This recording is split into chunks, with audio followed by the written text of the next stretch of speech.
Good morning, good afternoon, good evening, ladies and gentlemen. This is SKTV coming to you live from Phoenix, Arizona. My name is Sekou Kenneth.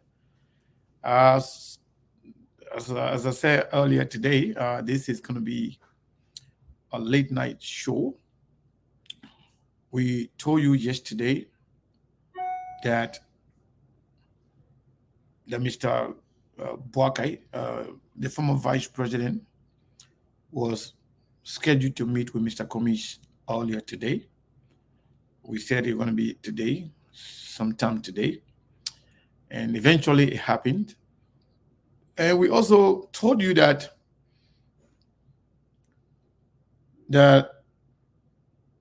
President George Monewia also had a planned meeting with Mr. Komis either Thursday or Friday. Well, that's what we said. But eventually it happened today. We'll tell you why. We'll tell you what's going on. We'll give you some details as to what really transpired in the meeting. But we want to encourage all of you to share the show. That's the only way. That's the only way we'll be able to actually, explain to you what really happened. I mean, you ask yourself why everyone is running behind the 1%. Why? Why everyone is running behind the 1%? Everybody running behind 1%. That means it's something that you may want to know. But yes, I want to encourage you to go ahead and share the show. It's very, very important. Very, very, very, very important. Share the show. Yeah, it's important. Trust me.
Well, again, I want to say welcome to SKTV once again. Today, during our show, we promised that when we got update from what happened today, that will come on to enlighten you as to what actually transpired. But I can assure you that we have a lot of information to share with you, but we will not be able to share the entire information with you because we have a lot to cover, a whole lot. We know today Mr. Cummings had a meeting. He had a conversation with Joseph Boakai, the former vice president. And Joseph Boakai went there around 4:30 p.m. And I guess he left around, I think he left there after probably a little like 45 minutes of conversation and whatever happens. And I know Mr. Cummings had some member of his team there. Mariah was there, Elos Manga was there, just as you can see in the pictures. And the way the whole conversation went, according to the information,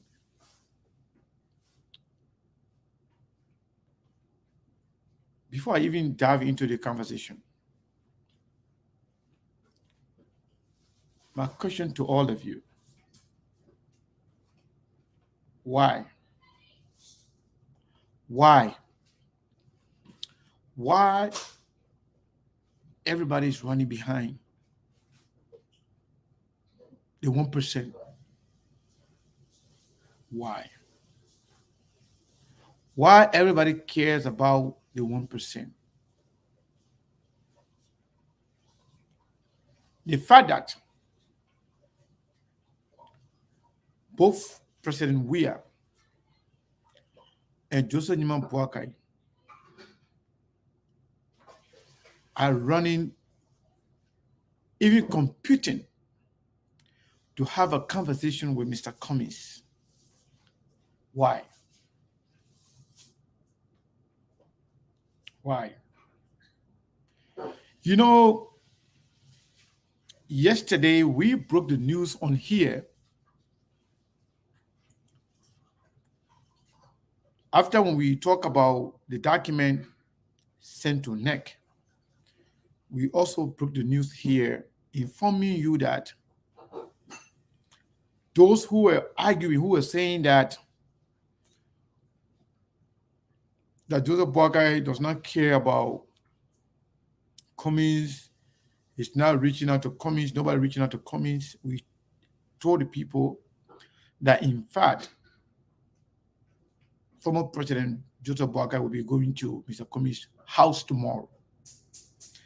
I did not even say they will be meeting, but I said he was going to be going to Mr. Cummings' house to go and talk to him. That's what I said yesterday. Some of our friends were not happy about that. They say it's not true. Cummings is not important.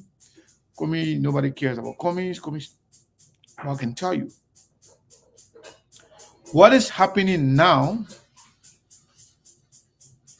can only solidify our point that the electoral process was fraudulent, that Cummings' numbers are not reflected. His numbers are not reflected in the results that were announced. We said that Cummings' number was shared between or amongst President Weah and Joseph Nyeman Boakai. The applicant's number was insignificant, was nothing. We said all the numbers governed to all the people in the presidential process, it was all made up. You will learn to respect us when we talk. You know very well it is not possible and it doesn't make sense for the two political parties, supposedly the two major political parties, the two most important political parties,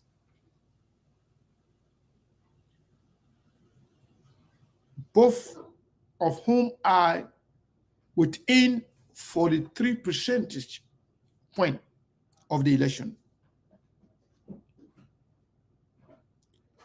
None of them that you could say, well, because George Weah is in 49%, or maybe 48%, 48.5%, or 49.5%, 49.1%, then they need that 1% to at least take them to the finish line.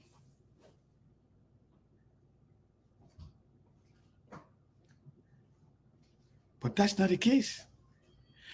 Everyone who is running behind Mr. Cummings, all of them are far away. They are all far away from the magic number, which is 50 plus 1%. But the reason why they are running behind Mr. Cummings, asking for his support, they know very well that they're not running behind 1%. They are running behind something way bigger than 1%. I think I have some friends that somebody just tested me for the link, but please test my regular number. It's easy to send you the link that way, or send me message from Messenger. Let me see what I can do here. Yeah, so a lot going on. A whole lot going on. Mr. Cummings' number is way, way, way above what was presented to the Liberian people. And the people know that. So what happened today was very interesting, that I saw both parties, people from, okay, let me see here. Both party, people from the CDC, yeah, people from the CDC, people from the Unity Party, they were all celebrating for the optics, celebrating for the fact that they had to take a picture with a man who received 1%. And guess what? This 1%, this man who received 1%, the 1% is so big, is so valuable, to the extent that when we announced here yesterday, speaking with some friends as well, that Joseph Boakai was meeting with Mr. Cummings today, we did not give the exact time frame because for security reasons we didn't do that, but we know it was going to happen today. We also knew that it was a conversation in progress for Mr. President George Manneh Weah to meet with Mr. Cummings Wednesday or Thursday. That was the schedule. That was the program. But when we announced yesterday that Ambassador Boakai going to meet with Mr. Cummings, people got concerned about the optics. Why does Boakai want to meet with Mr. Cummings first? Why not President Weah? And if Mr. Cummings receive Ambassador Boakai first, what message would that send to Boakai so Cummings support us? Are they going to say just George Weah doesn't care about our vote? They're going to say George Weah doesn't care about the support from the CPP? So they work on the modality right away to make sure that if Buckeye goes there today, they too, they will have to be there to have a conversation. Imagine the two big people, the two big party in the country, the two people that deserve to be president. They're the one fighting now who to go meet with Mr. Cummings. You know, when you are blessed, you are blessed. Patience is virtue. Patience is honoring. When God gave you patience, you should thank Him. For those of us who are Muslim, patience is mentioned in the Quran so many times.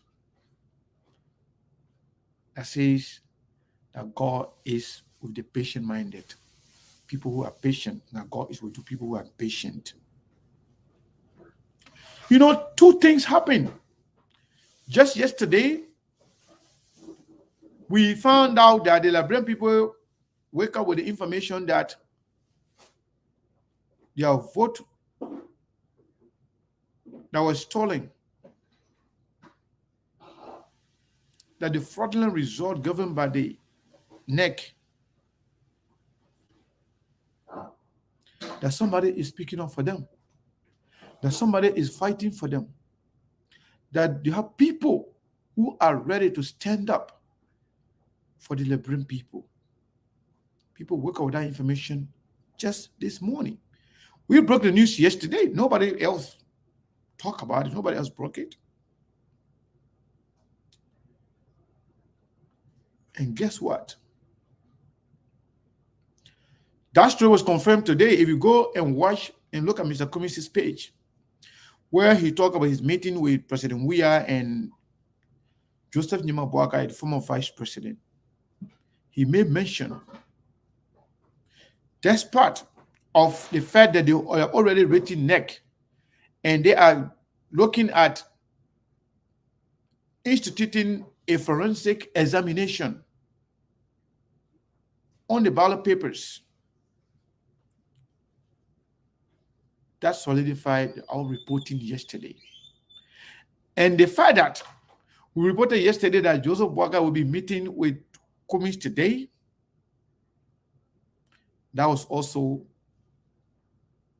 clarified today.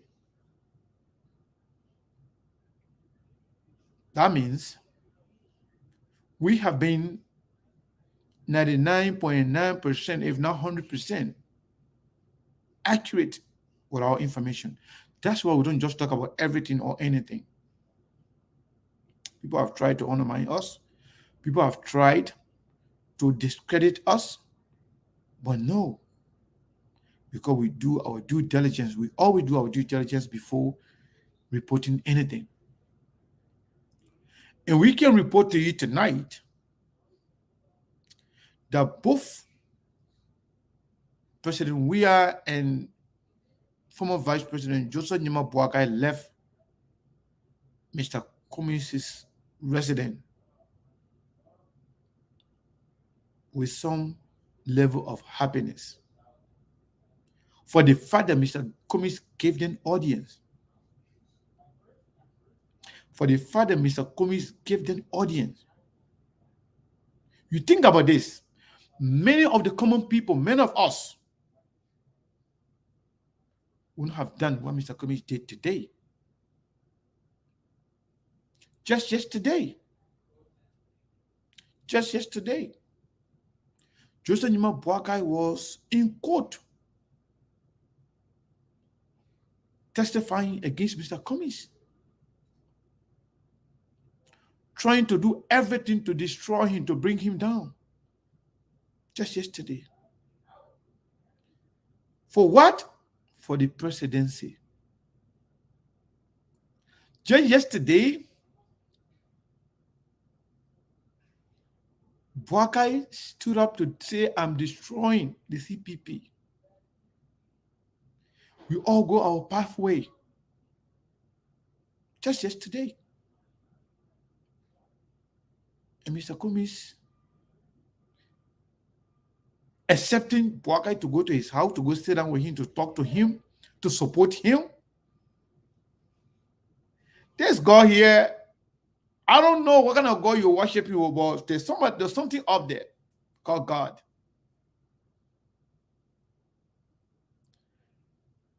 Mr. Kumis, the intent of the both people, their intentions did not mean well for Mr. Kumis politically, not personally. They all of them bank on destroying him politically. As a matter of fact, this particular election, the number as presented for Mr. Kumis was not only meant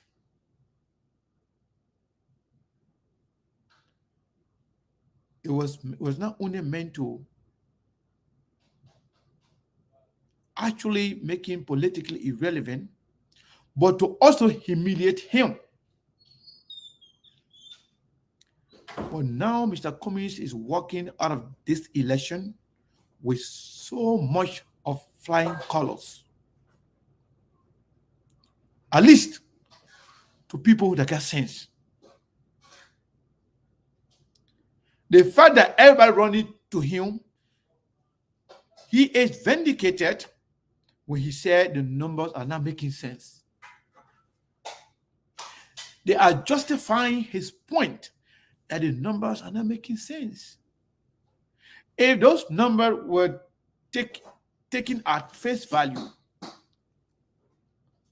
Mr. Kumis' resident wouldn't have been the place for marathon, political marathon. Who gets there first? And now by everybody, not by anybody, but people that matter when it comes to Liberian politics. 1 second. Yeah, I'm on the show already. You coming or you want to join? Yeah, go home straight there after the show, then we can talk about. There are a lot of things that we're not going to talk about tonight. All right. That was Steve. So, in fact, if this was meant to humiliate, to disgrace Mr. Kumis, to make him politically irrelevant, now he's walking out of this process with so much of pride and dignity and respect. You think about it. If you think this was meant to disgrace him, if this was a humiliation, this was meant to take Mr. Kumis down, to make him politically irrelevant, to make him look bad, Mr. Kumis now is a proud Liberian that has been vindicated by his own political enemies.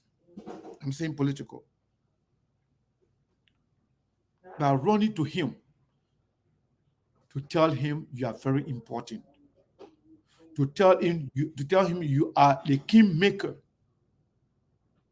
To tell him you are not just anybody when it comes to Liberian politics. To tell him that you have supporters. To tell him that you have people, you have Liberian people by your side. To tell him that you are very, very important. You are not only important, but you are a kingmaker. You are a stakeholder. You have a stake in the Liberian political process. That is the definition of what happened today.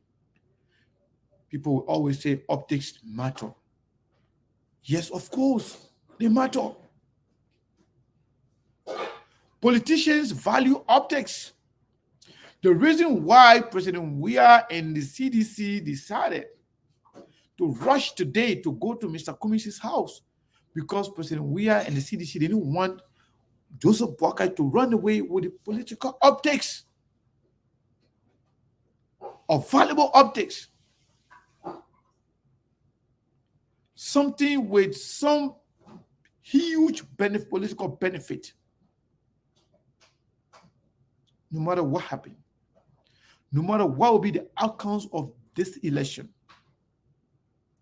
Mr. Cummings is a proud Liberian today, and everybody who supports Cummings should be proud of him. So, hold on one second. Hello.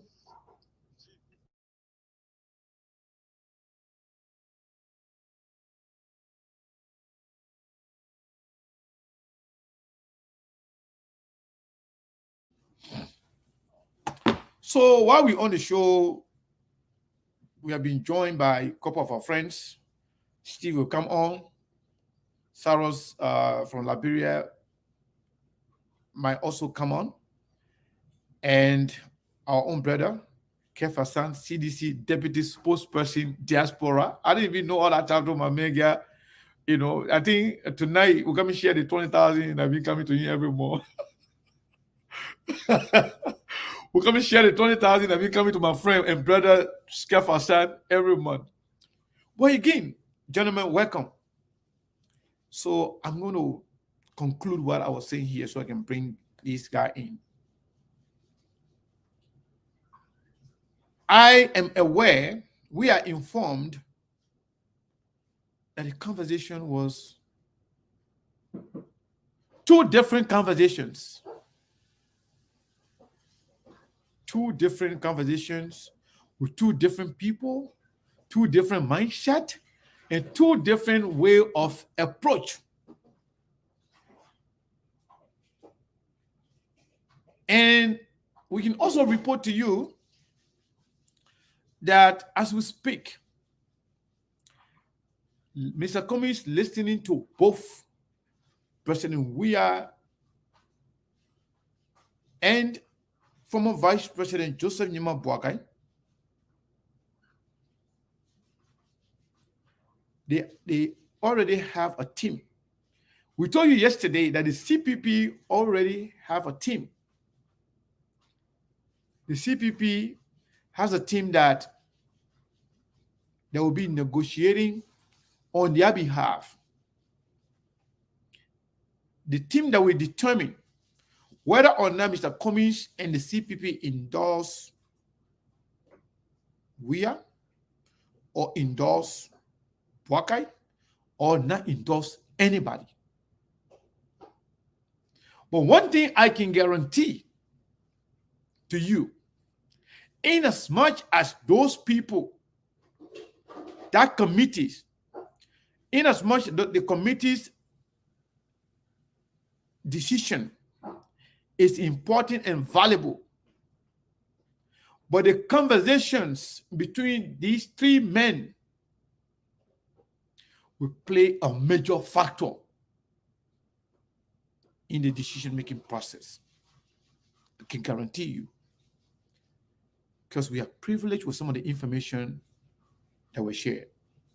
We are privileged with a lot of things that were discussed. Some important things, some not so important things, some fun, some camaraderie. I mean, a lot of things happen. Some pointing fingers, some taking responsibilities.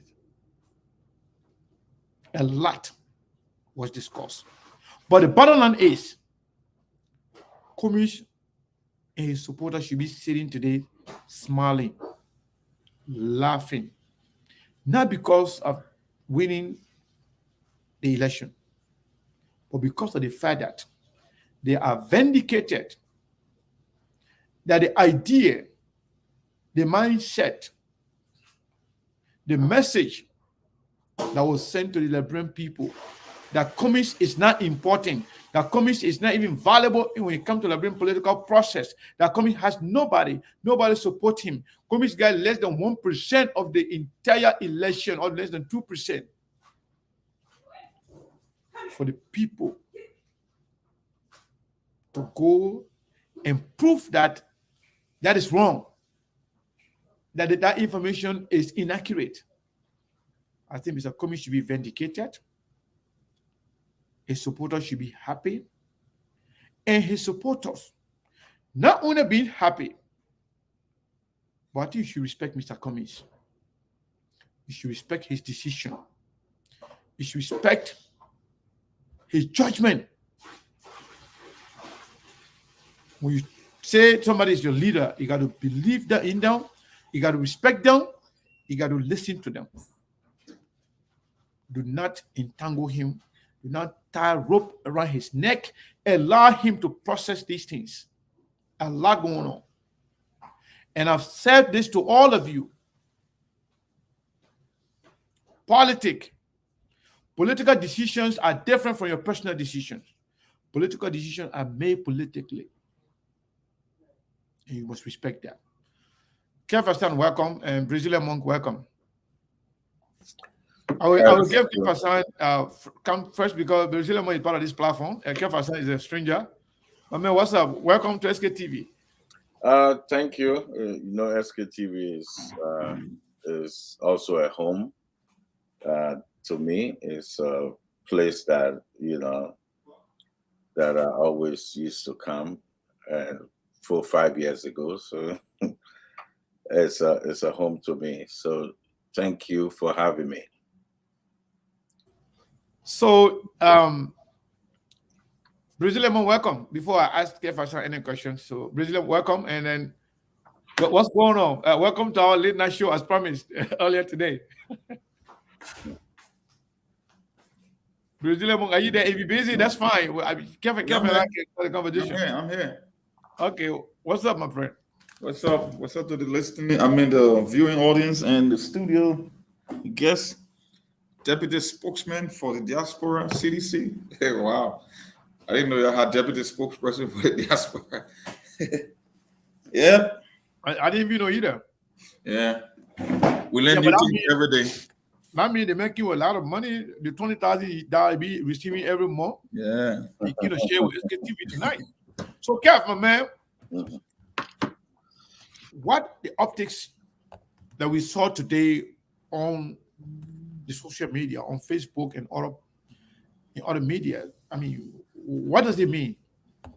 And what do you think is behind all these photo ops and things from your own, your own perspective and understanding of the whole thing? Well,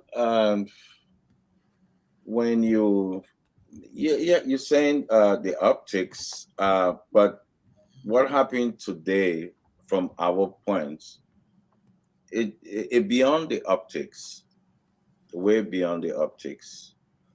This is about moving Liberia forward.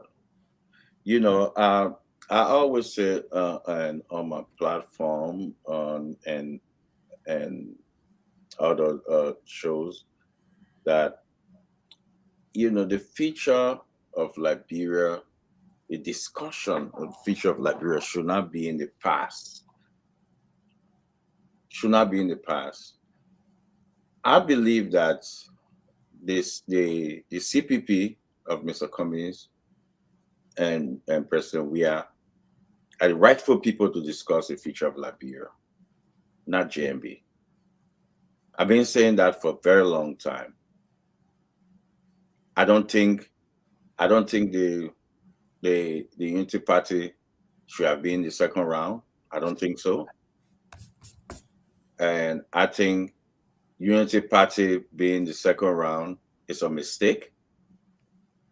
I think it shows that a lot of people still want to look back to the failed Unity Party. I think we should move forward. So when I saw Mr. Cummings and the president today, I was happy because I believe that's the future of Liberia. Because I believe Mr. Cummings can bring a lot to the table. So, and that's why I took that decision almost over a year now, to listen to Mr. Cummings, and I believe that he had a lot of good plan, and I had the opportunity to talk with Mr. Cummings before, and I believe that Mr. Cummings do have a good plan for Liberia, because when you look at the vote of Unity Party, it's sometimes heartbreaking. Why?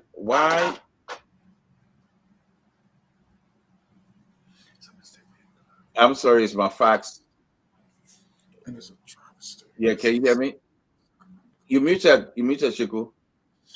Yeah, I can hear you. I thought it was coming from Monk, but I can hear you. No, it's my fax. It's my fax. Okay, it's okay. That's fine. Yeah. They send you the information there that you told to talk about. No. It's not. It's not. Hey, I'm just pulling your leg, man. It's not. It's a UPS. It's a UPS. Man, you don't have to prove anything, man. I'm just pulling your leg. Don't worry. LeBron people can believe anything. People can believe anything. I know, right? There was any information on Sheku show, they can believe anything. Yeah, but they, so saying Mr. Cummings today, it's a good feeling. But those people who voted for JMB, it breaks my heart. Because if you want to discuss the future of Liberia, you want to discuss with Mr. Cummings and President Weah, not JMB. I think it's a big mistake. Why not JMB? JMB is the former vice president. But you see, JMB has been tested for 42 years. Over 42 years. As Minister of the Green Revolution under Doe of Agriculture, he was fired. Several positions.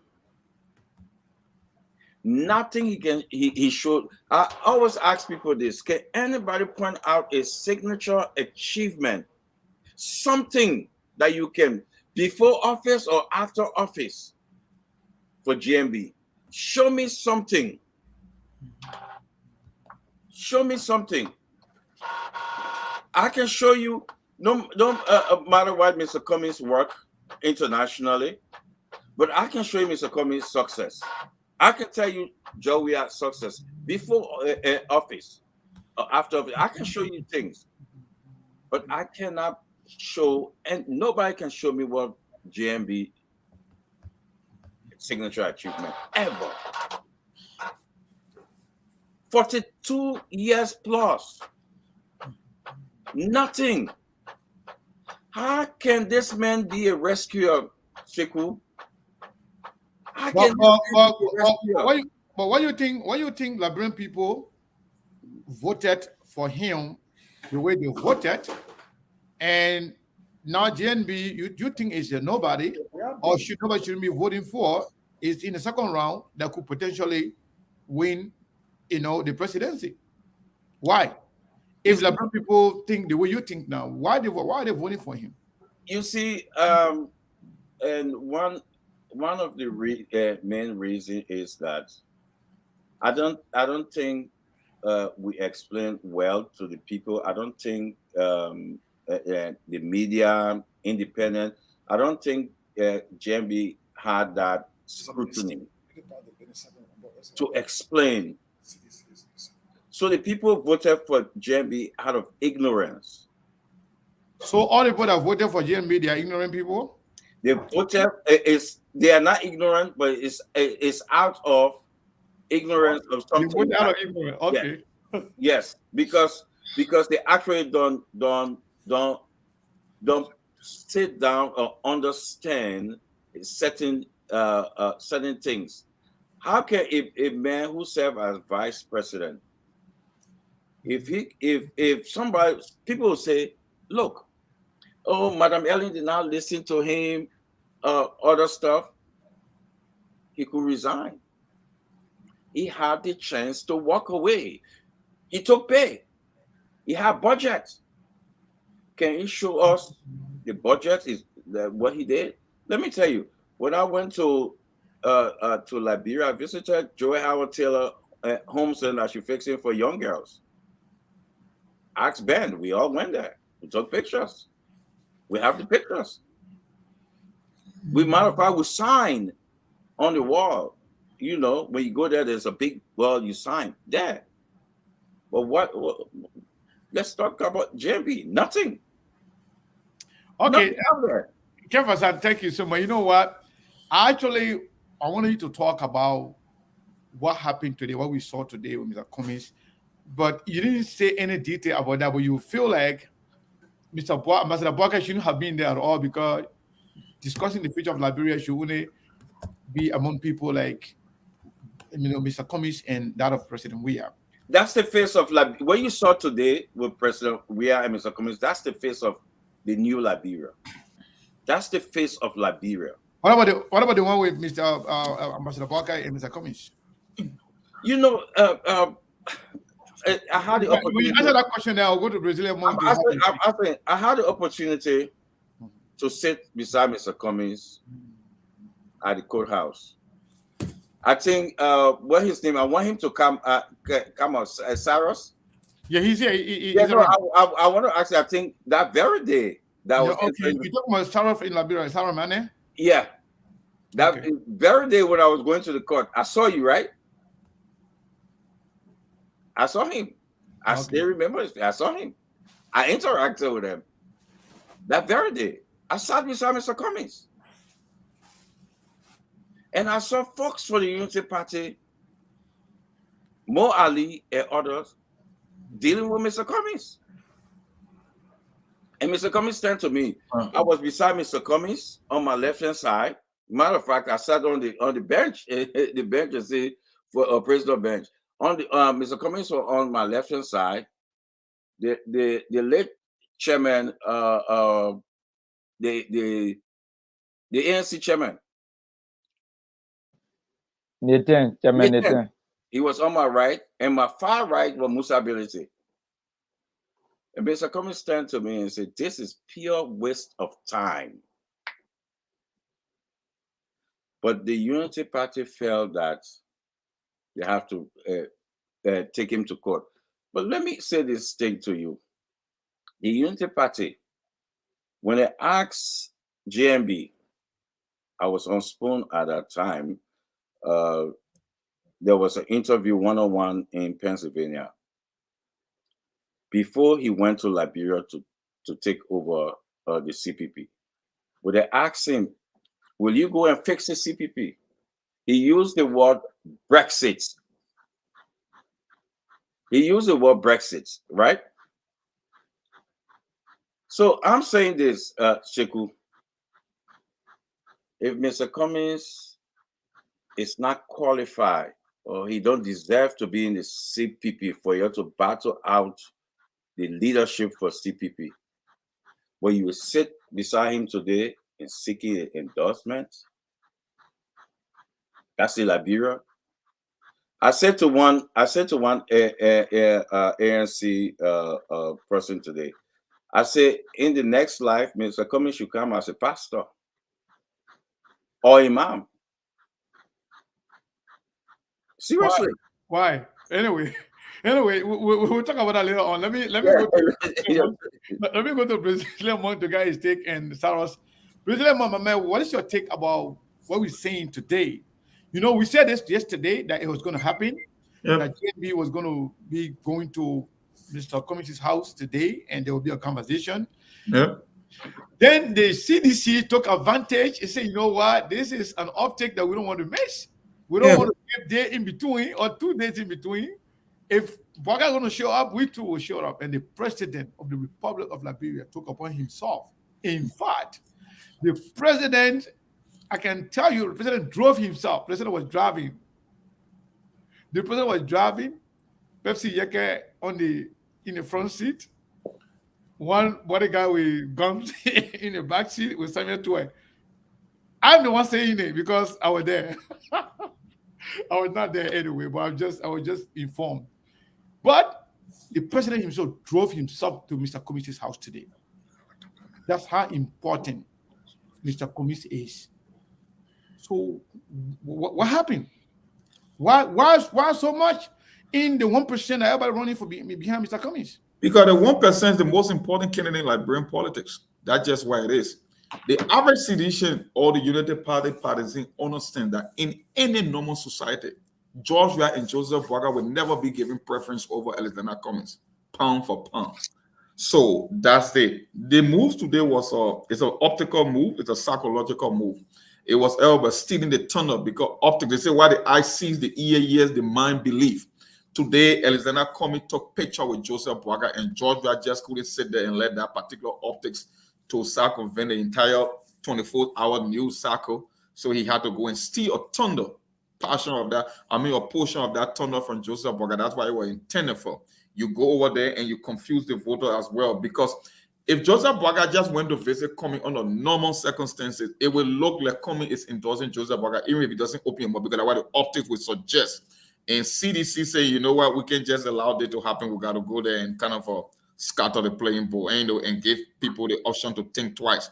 So that the idea was that Cummings is weighing an option between Joseph Boaga and the George Weah. That's just why it was horrible. You know, Kev Hassan said everything we've been saying here. What Kev Hassan is literally saying that the only thing he left a portion out, he said it was a mistake for Unity Party to be in round number 2, but it was also a travesty for CDC to be in round number 2. If CDC, after 6 years of their performance, can get more than 800,000 votes, which I know is not even close to reality, then it's a travesty also, because we are only testing between former criminals and present criminals. So for the fact that both of them can combine to take 1.6 million of the Liberian people vote is a disgrace in this day and age. And that's why it was horrible. Like I said, it was horrible stealing some thunder from Joseph Boaga, so it doesn't look like Cummings is leaning toward Joseph Boaga. It was all like the Liberian people. Cummings is kind of weighing the option to make a political move as to which side to go. Either he goes with Joseph Boaga or he go with George Weah. That's why it was horrible. It was nothing else. Sekou, no worries. Let me just make it clear to the public. I will just ask for one. Monk, sometime I think we should try to speak out of something we know than just to just speak. Mr. Cummings and President Weah, they spoke 3-4 days ago.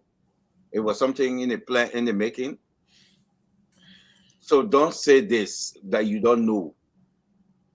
So when you say that, this is what I'm saying, I don't know. Don't say that. Let's say, oh, we just no. This was this something that this something that was in the plan from and almost a week now. But but again, you have to wait until NEC announce that you say things. These are something when the plan, they spoke. So do your case. Don't say that. You must be struggling with your own statement. I mean, because you want to put up yesterday, but that's just why it was. All right. Let's give Saros a chance to say something. Saros, Mama, you in Liberia there. I'm talking about Saros from Liberia, not Brazilian monk. Saros, you in Liberia there. As a matter of fact, today, before the meeting with President Weah, some of friends in the Unity Party, knowing the fact that I'm more informed about what's going on more than them, they sent me pictures of Joseph Nima Boaga and President Weah and Mr. Cummings saying that Cummings already endorsed, JNB, don't deal, Sekou, get on board. I was laughing so much. I said, how can people be behaving more than as if they know more than me? So I was laughing. And to be honest with you, Kev is right. We talked about it yesterday. It was work in progress. Exactly. For Mr. Cummings to meet with President Weah. However, it was expedited It was expedited. It was speed up. Yeah, You because speed Joseph up. Boga met with him. it That's was, the no, whole it thing. was Bro. not It's expedited. Yeah, my man, Right. I know what thing very careful. No, Right. I get no, it was no, speed up. It was speed up. because When I know. they heard of I it, no, listen, Seku, yeah, I know it was supposed to be. it was supposed to be either Wednesday or Thursday. No, Yeah, Right. I no. know it. Right. You see, yeah, make it all. Yeah, but man, make it not all. That's true, but it No, meant not all. I can't. But But man, it meant all. It I meant. Let me tell I you something. know Let we me tell you. we Let me tell you we something. we knew from when they concluded, we knew everything. So it's okay for Yeah, you my guys. man, it's okay. It's okay. Me say It's make it okay. all. But Let it was supposed to be. Matter of fact, it's the other way around. It's the Okay. other way around. Okay, that's fine. Let's go. So let's go to Sarah. Sarah's, remember you in Labrador. So I mean, what's going on with all these pictures? I mean, isn't this validate what we have said that the 1% is not actually 1%? Mr. Everybody, Kane, let me say good morning from Liberia to all of our, loving followers and to our supporters of SKTV. SKTV is the best and the most credible source of information in our politics in our country now. And there are a lot of people who depends on SKTV. Bravo to you, CEO, and to my boss, Steve, and the family of SKTV. You see, Mr. Cannon, there has been something, like I've always said on SKTV that Mr. Cummings is not the regular Liberian or the regular Liberian politician. Mr. Cummings is a very sound man who makes very sound decisions, and I trust his ability of making decisions. These were in the pipeline, but Mr. Cummings all by himself intentionally decided to weigh the two sides. But the Unity Party advised Ambassador Boaka to speed this up so that it will seem like, Unity Party is very good at propaganda. So it will seem like if only Ambassador Boaka has visited Mr. Cummings, it seems that Mr. Cummings has already endorsed Ambassador Boaka because he said he will support the opposition bloc if the CV doesn't go into a runoff. And you see, the 1% has become so very important to them. And the reality of the day is showing that the deception that has been played within our election is being brought now. How can this 1% be this very important to both sides? And Unity Party is good at propaganda. CDC is also good at propaganda. So, like you said, Mr. Comey were intending to weigh the both sides. But today, the CDC show up abruptly. The CDC did that, told President Weah to appear after Ambassador Baka left Mr. Coming home for President Weah to appear. So it doesn't seem like Mr. Coming has already endorsed the Unity Party. So you saw the booth picture, you saw the optics on social media. You right there, the electors are already confused. The decision has not been made. It was just all the same they were creating today. And yes, that's it. That is to tell the Liberian people that this 1%, according to them, okay, Apeton is now in conversation with the CDC, which the CDC is using the deputy speaker of Fanatico Fa to do that. But you don't see the optics. They seem very Apeton met with Ambassador Boaka, the vice president, former vice president. You don't see the optic. I was saying the picture of Apeton and the former vice president. You don't see the optic. But why is it that the president meet with Mr. Cummings, the 1% man, the former vice president meet with Mr. Cummings, the 1% man, but everybody is happy. Everybody is excited about that, who he supports. That is to tell you, Mr. Cullen, how the election of fortunate and the deception of the election, but the reality of the day will show as the day goes back.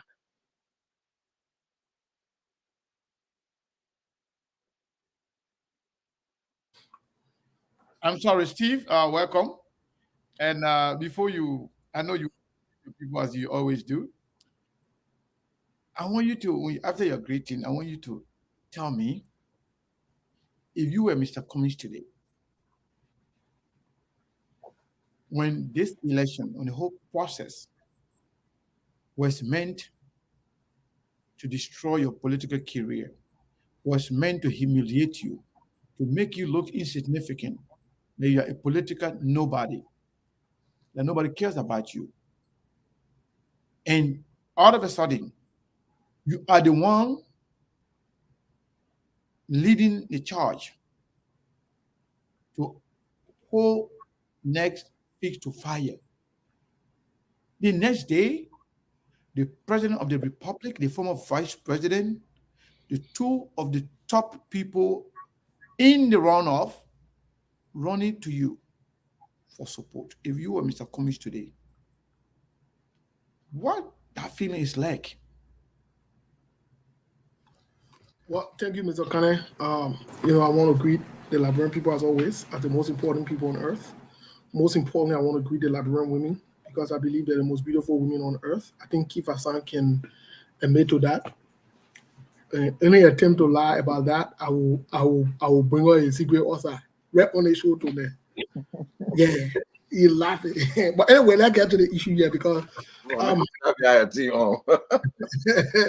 but anyway, folks, very interesting conversation. It's good to have Monk Keith on.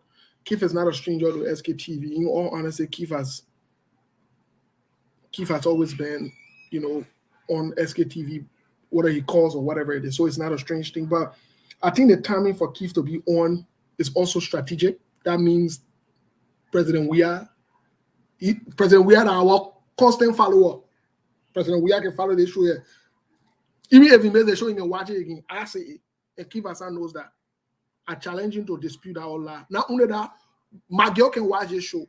Two can watch this show. Two now kind of fake me before I told him say my character a funny face somewhere. We're not here for that thing. You want kind of funny face. Two now kind before fake meme. I put in a play real quick. He went back with that fake meme going, you know what time it is. You're a BB politician and watching the show. Let me say what I'm about to say tonight. I've never said this in public, but I want to say in public. First of all, the visit today with Mr. Cummings is more than seeking endorsement.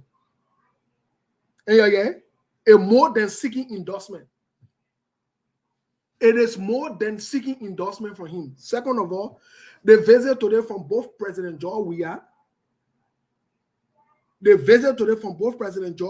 and you're listening, the visit today from both President George Weah and Joseph Yuma Boakai is a signal that both of them are liars. They've been lying from the one that support us are liars, that Mr. Cummings is nothing. They don't know him in the Liberian politics, and he can't do that one, he can't do that one. They're liars. Both of them are liars. I say it again. Both of them and the supporters are liars. Because it doesn't make any sense. Even if you're drinking water in your nose, for you to say nobody like anything, but two of you decided today you will use the same time to go and visit him. That thing was stupid, eh? Nobody's stupid here. Who watching here too? Let me say this to Mr. Cummings. I commend Mr. Cummings for receiving two of you. You're a beginner.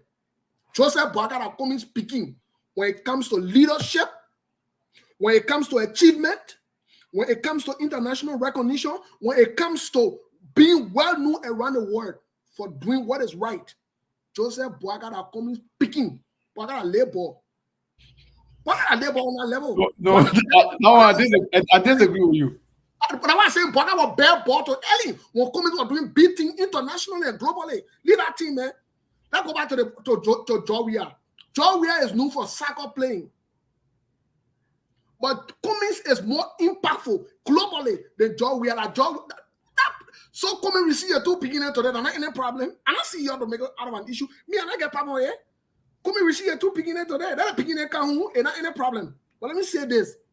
If you think you're dealing with food, you ain't see nothing here. No, let me tell you, those of you, I see some people ready today.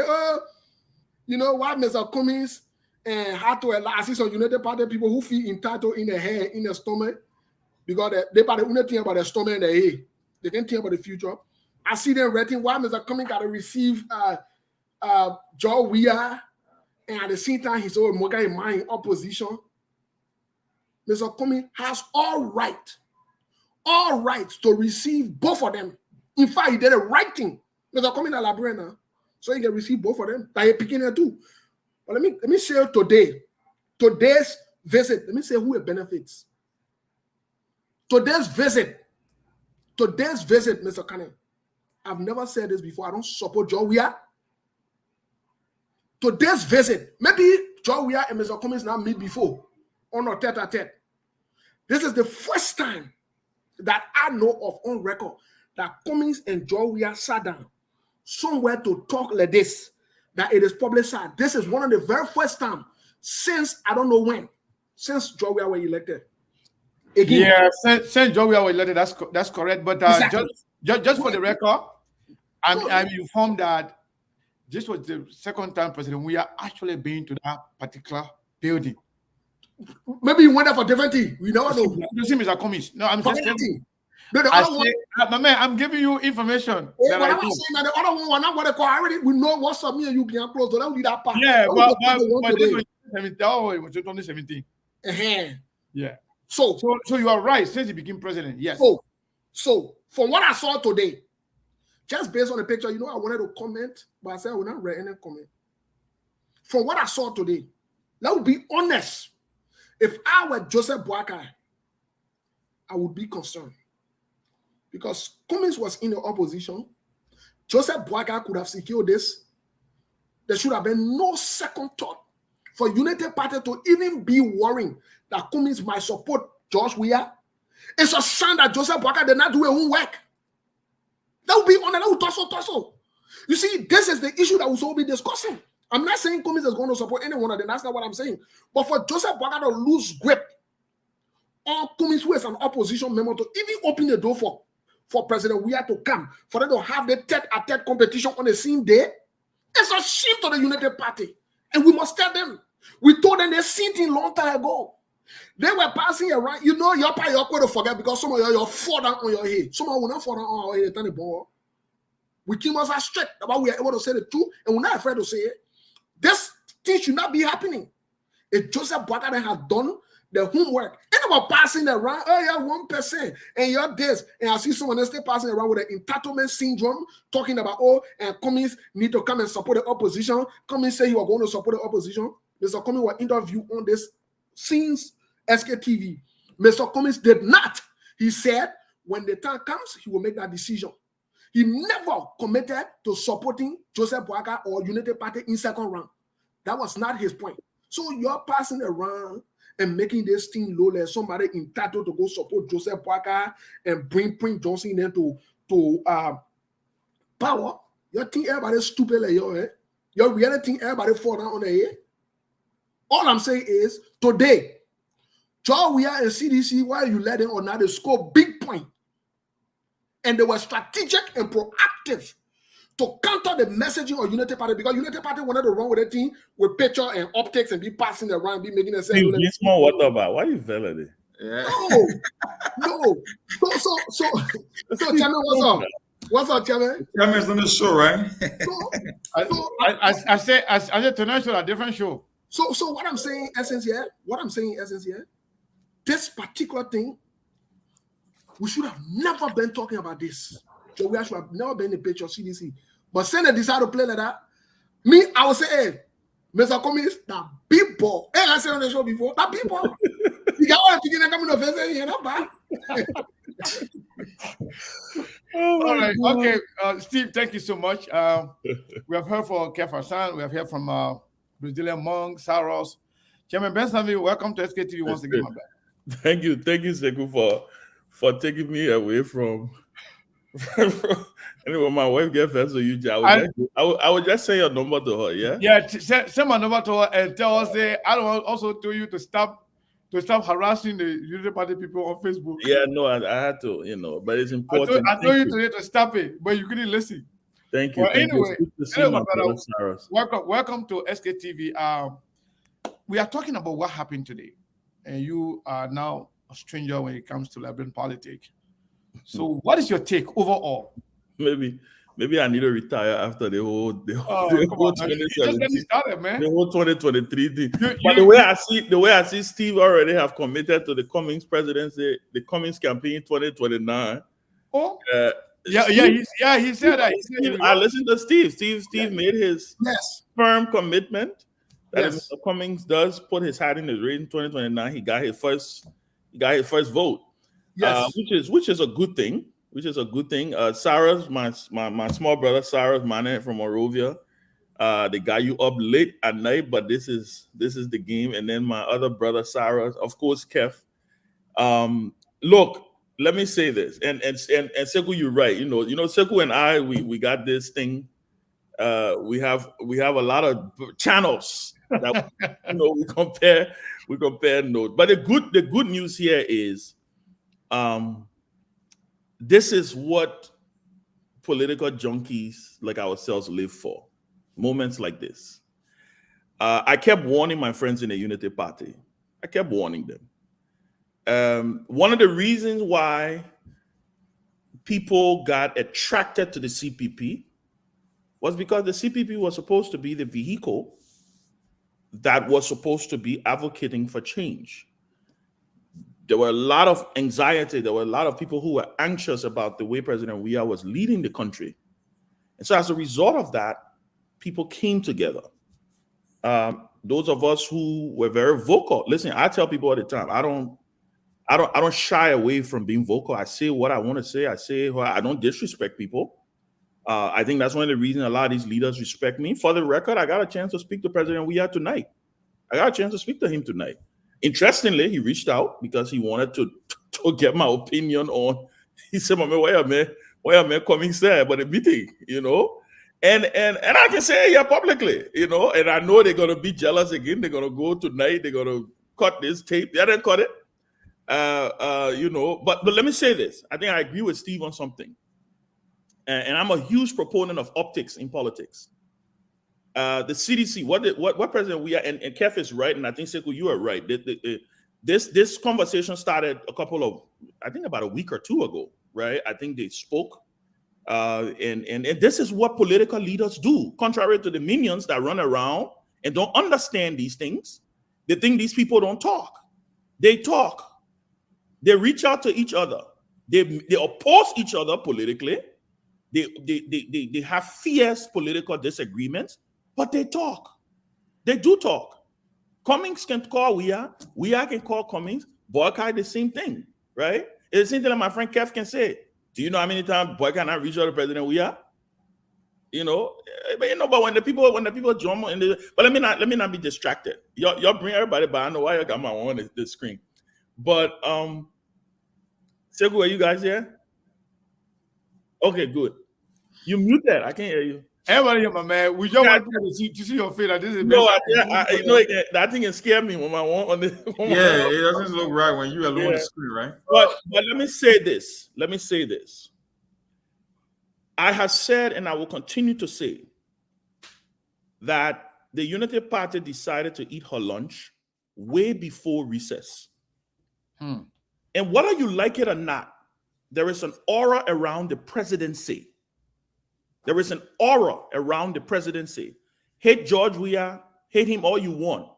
He is the president of the Republic of Liberia. When he gets in his car and he tells his security detail, I'm driving myself, and he goes to visit another political leader, there is no way Joseph Boyka was going to win this optic war today. He didn't even stand a chance. He did not even stand a chance. And let me tell you what I do know is that as Boyka was leaving, in fact, when Boyka arrived, there was EPS to tell you that this was not something that wasn't happening. I think the Cummings people just didn't tell Boyka. But I know they said when they got there were EPS advance team already at Cummings' place. So the president was coming, right? Whether you like it or not, there is an aura around the presidency. And for President Weah to go to Mr. Cummings today, they could have met at the mansion. They could have met at the president's, he's the president. I'm sure if they had talked on the phone, they were probably going to be like, okay, where can we meet? But for President Weah to get in his car today to go drive, and to sit down with Mr. Cummings, Sekou, you are right. It clearly shows something. Whether we want to talk the Apeton thing or the other effect, look, everybody know who Alexander Cummings is in Liberian politics. And that's why I tell people, they say experienced players don't suffer for jersey. I kept warning my friends from the Unity Party when they were doing mic check. Now I reminded them today, when they were doing mic check 1, 2, 3. Oh, Cummings vote at 1, 2, 3. Look, now we're about to see the effects of mic check 1, 2, 3. Imagine just for a moment, and this is no way me saying this is what's going to happen. Imagine Cummings endorsing George Weah. Just imagine. It's over for the Unity Party. And the same can be said for the other side. Because right now, as it stands, the optics is heavy. Yeah. And the last thing I will say, you know, Joseph Boyka did something for Cummings today. He didn't even realize what he was doing for Cummings. No. he had no, and I want to tell you, Unity Party boys, you're being in power for 12 years. Apparently, you got rusty when it came to political strategy. You remember in the CP, not the CPP, right after Joseph Boyka made his decision to pick Jeremiah Cohn. You remember? Mhm. Right after he made a decision to pick Jeremiah Cohn, there was a woman called Yombi Kanga Lawrence, the former political leader of the Liberty Party. She was left in the wilderness because she was the one who everybody assumed that that Boyka was going to pick. She was left in the wilderness. Do you know who breathed oxygen in her lungs? It was Alex Cummings. Yes. When Alex Cummings took a set and got in her car and drove to Basso Yep. and went and asked Yombli to say, come. He wasn't doing it. And knowing Cummings was not trying to come from a place of politics. He was just saying, listen, regardless of everything that we have gone through from the CPP, from you guys lying on me, from them forcing you to have a press conference in your dining room that day saying that you must take responsibility. All these things that has happened. I'm going to show you that I'm a bigger leader here. Because we were all colleagues in the CPP, I'm still going to come and ask you for an opportunity to say, come, and let's get on a ticket together. I still think we can do this thing together. What did Yombli then do? Yombli then used that as a way to resuscitate her relevance. Yep. And guess what happened? Joseph Boyka the next day drove to Basso. The moment he saw Cummings go to Basso, he followed. And he went and offered Yombli, I don't know, he probably might have offered her something way bigger than what she was offered from Cummings, right? And she ended up becoming the campaign chair. Yeah. I think they divided, Maybe the Senate pro tem. Yeah, they divided the jobs. They told them, the party, they're good at dividing jobs. They didn't even get it, but they're dividing the jobs already, right? They're very good at doing that. I'm sure they did all of that. That was my little brother, my little protege, Daniel Sando, who used to open my door when I was national chairman of the party. I see him today cussing, but Daniel didn't know. We'll deal with Daniel at the right time, right? But I can understand why all this hypertension. So what happened today? Cummings, when Joseph Boyka had no idea what he was walking into. He had no idea. Here is the man who was mic check since they be announcing the result. Cummings has been, when you look at Cummings, I mean, the whole CPP were in graveyard.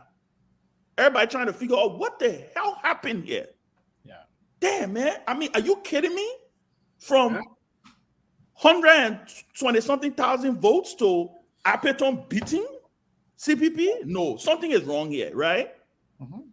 When Joseph Boyka made that decision today to go to Mr. Cummings, what he did today was to re-energize Cummings. He did it without even recognizing that he was doing it. Got up there, taking the pictures, and and the mistake they made, I know I'm a little windy here, but I need to lay my thought on this. The mistake they made was to come out with the political propaganda machinery the way they did right after the meeting. flooding Facebook with pictures, making the lawyer to say, oh yeah, and they fix us and they rescue us. I'm meeting, welcome to the rescue team. You know, creating the aura like, oh, this thing was a done deal. And knowing Unity Party propaganda machinery, they are very good. I can always tell, I say they love vonvon. Ain't no people fly on the smell people. Or they can just run. They can just send a text message. They say, gentlemen, your post. Then you can just see everybody just posting at the same time. And what you saw happen after that, maybe 40 minutes later, Kef Hassan, credit to him. I think he was one of the first person who posted that picture. I think President Weah sent that picture to him. When the picture came out with President Weah, you saw exactly the temperature dropped. Because Funny it was fake like, Funny oh fake my God. Funny fake Kajay. Don't be afraid to say it. And then look at the optics, Sekou. You got Boyka sitting on the rooftop casually with Mr. Cummings. And look at Weah. Another thing that people didn't notice, there's a picture with Mr. Cummings and his wife sitting with the president in the living room.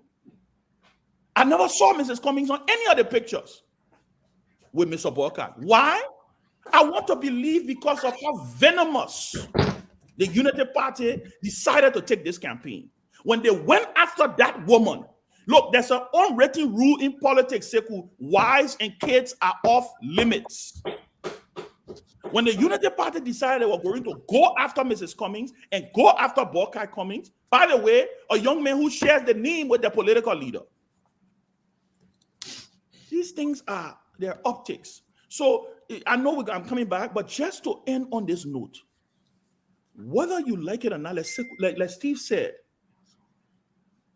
the Unity Party, this run, and I'm telling you, within the next couple of days, the Unity Party is about to get a lot of running stomach because we know what is happening. We know what's about to happen. We know some of the conversations that are being held, some of the things that are happening. There's a lot of moving parts to this.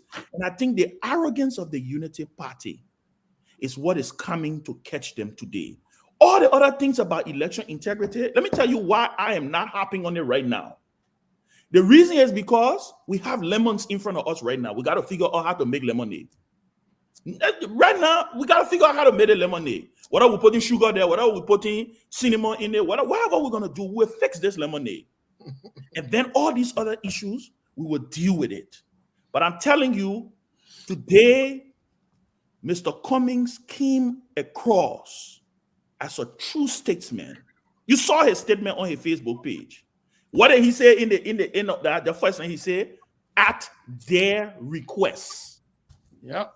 He said, at their request, I hosted President Weah and former Vice President Joe Boyka at their request. Even though the CPP has some issues with election credibility, we will be informing our partisans on which direction we're going to take in this runoff.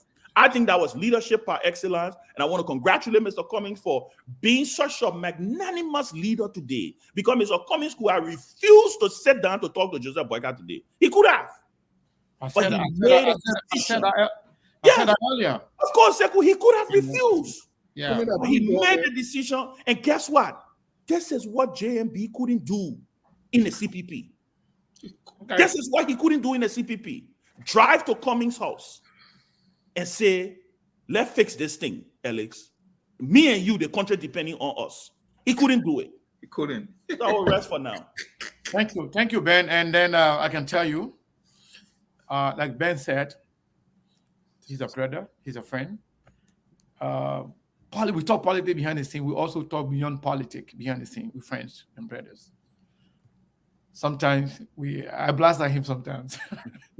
We will laugh it out, and then sometimes we go days we don't talk, and then we start talking again. But I can tell you, politically, you know exactly what you're doing. You know exactly what you're talking about. People will like you or hate you. You know what you're doing. That is a fact. Everybody play their politics differently. But what I'm telling you, we kind of looking at this thing from the same lens. Personally, I think Mr. Cummings was made a hero today. Whether it was done consciously or subconsciously, like you mentioned about Ambassador Boakai, he solidified that today. But because these things, I'm hearing myself, somebody got to mute yourself. These things matters a lot. Optics is very, very important. Like you mentioned, the issue about Senator Yomli Kanga Lawrence. Not only that when Mr. Cummings, you know some of the work behind the scene when it comes to Yomli's issue.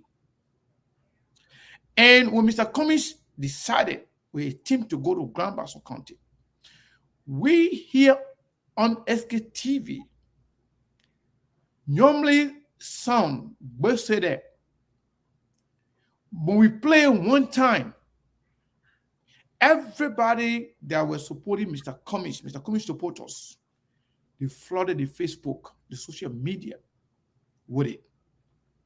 The next thing, the first post of Yomli used to post, it will go days, you will not even see like 50, 30 comments. But right after that episode, the first post by Yomli before I load in less than 30 minutes had 900 comments. Because people attention went to her. Because of the fact that Mr. Cummings is now making her more relevant than she was prior to that action. Because why? People kind of felt that a rejected stone is now becoming the cornerstone and the most valuable stone. I mean, from being rejected. So you know about. You see you? So, Mr. Kana, when you land, I got a breaking news on Yomli and Dillon on the situation today. We're bringing in a conversation. Okay, that's fine. So I just don't agree with Chairman Nensanvi. And some people are uncomfortable seeing other people on certain platforms. We have said this time without numbers. Everybody is welcome on SKTV.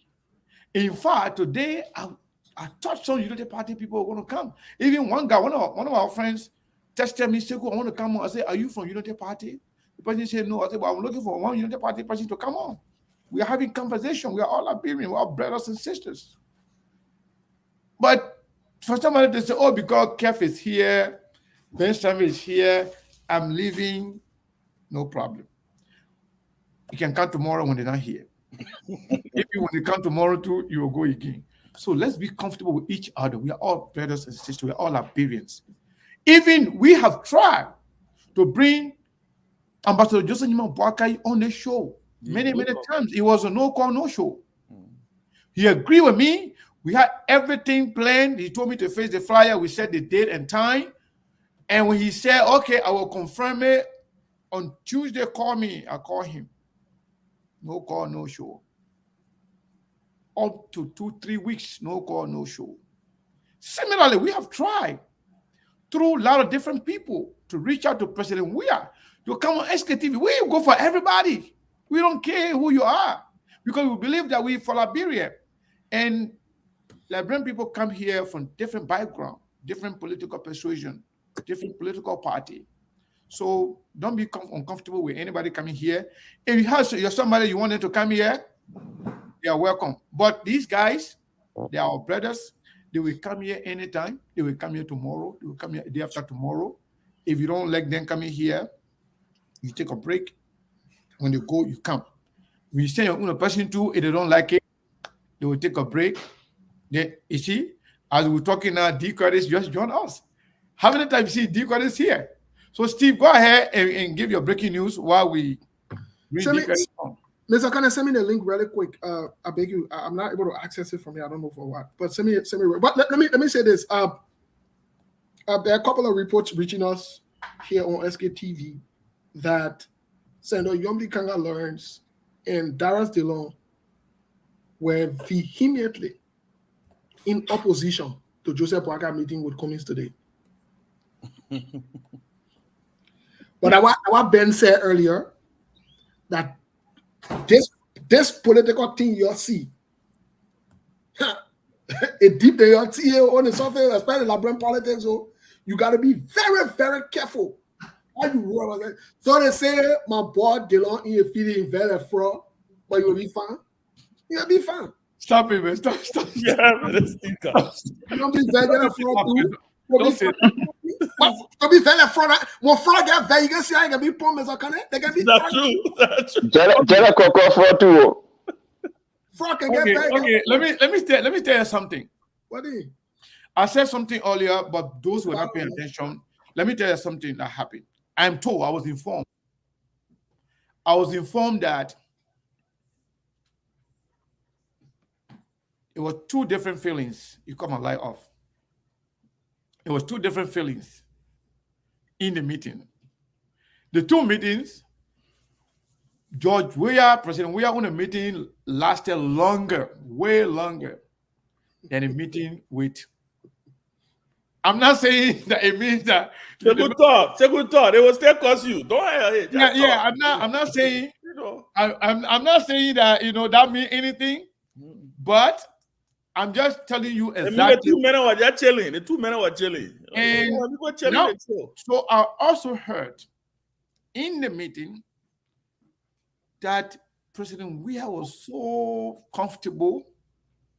In fact, President Weah was the one that even asked for drink, and the two of them sat down until the people there who were there forgot about that. Don't get Steve started. Mr. Kenneth, Started.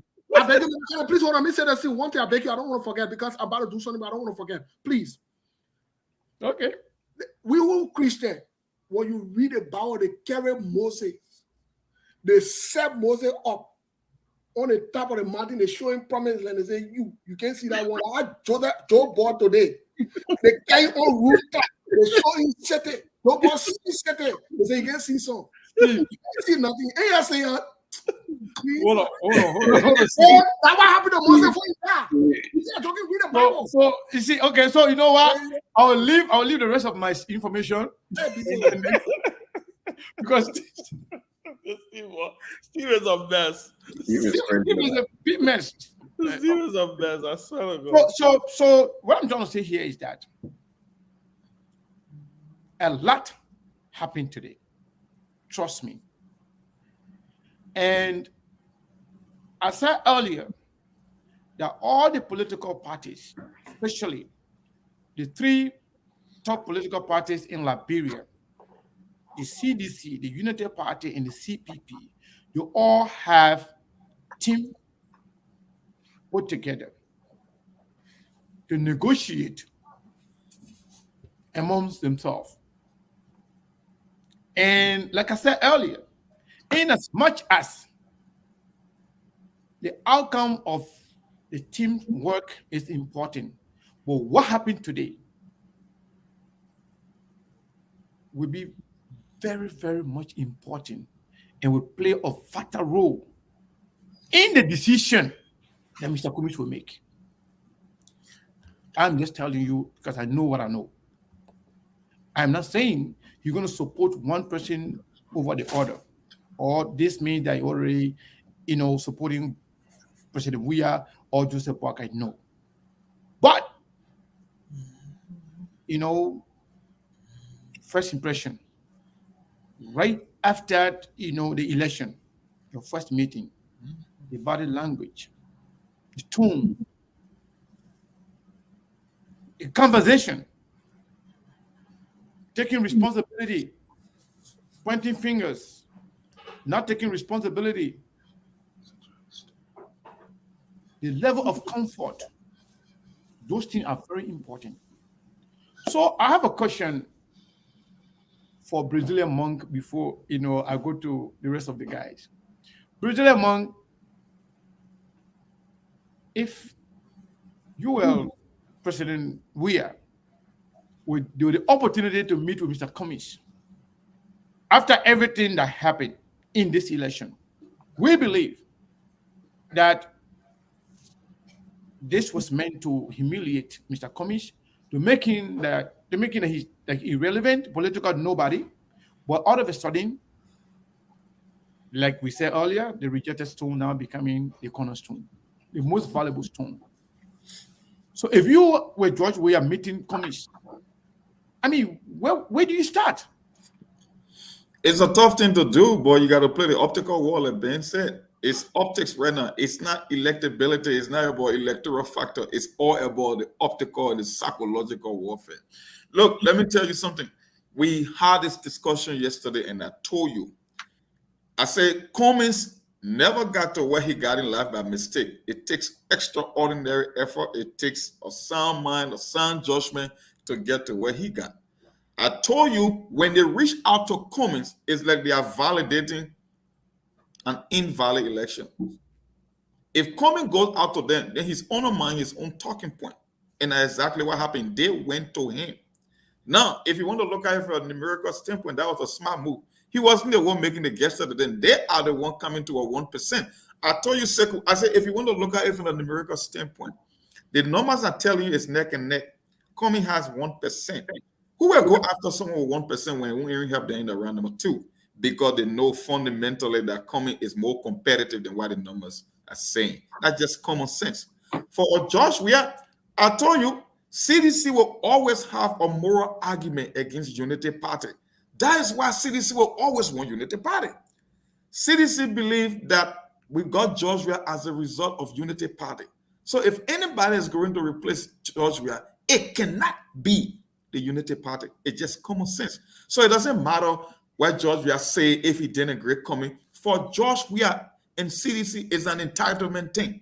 For Unity Party, they're looking at the voter sentiment or George Weah performance. They are like, no, because when those same people voted in 2005, that was CDC fundamentally believe that we were robbed of state power.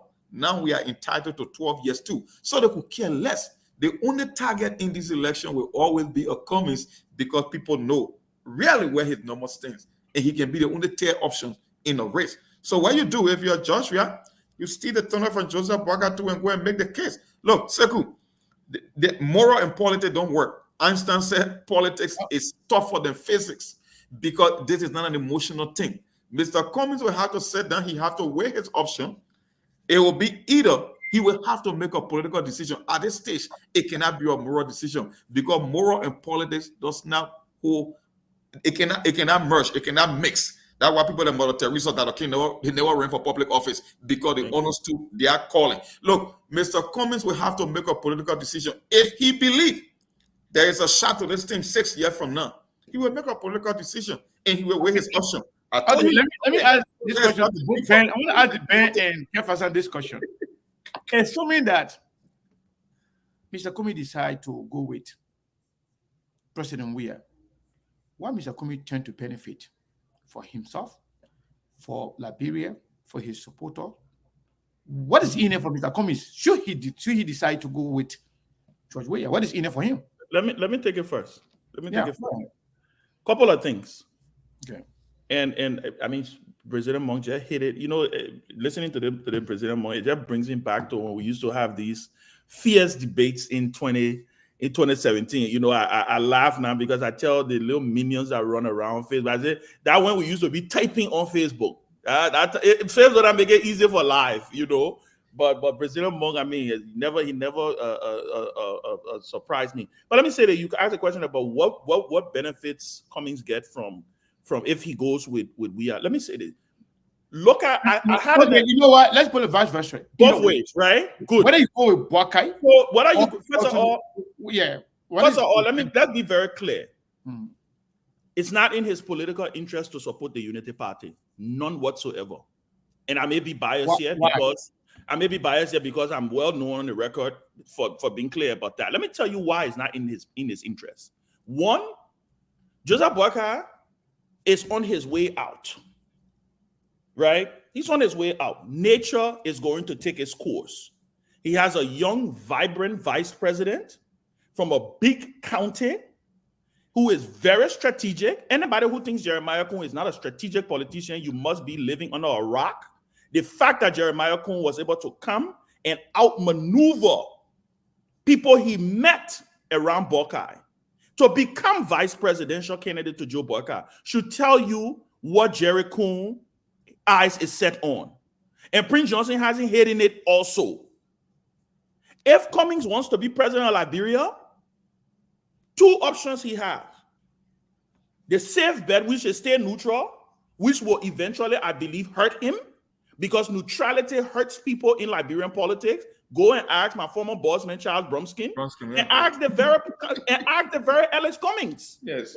Ask the very Ellis Cummings from 2017. Yeah. One of the reasons why the Unity Party people were hanging and clinging onto their foolishness they were clinging onto in the CPP is that because they say Cummings did not support boycott in 2017. So neutrality for me is not an option for Cummings. That is if he wants to be president. If he won't be president, he can say, listen, I ain't got to deal with none of these guys. I'm done with this thing. I hang up my clothes. But let me tell you what I saw in Ellis Cummings and what I see in him. I see a man who has been bitten by this bug. And that bug, I talk about that bug all the time. It's not a bug of entitlement. It's a bug of getting in the system and sitting and watching and saying, God damn, there's so much I believe I can do.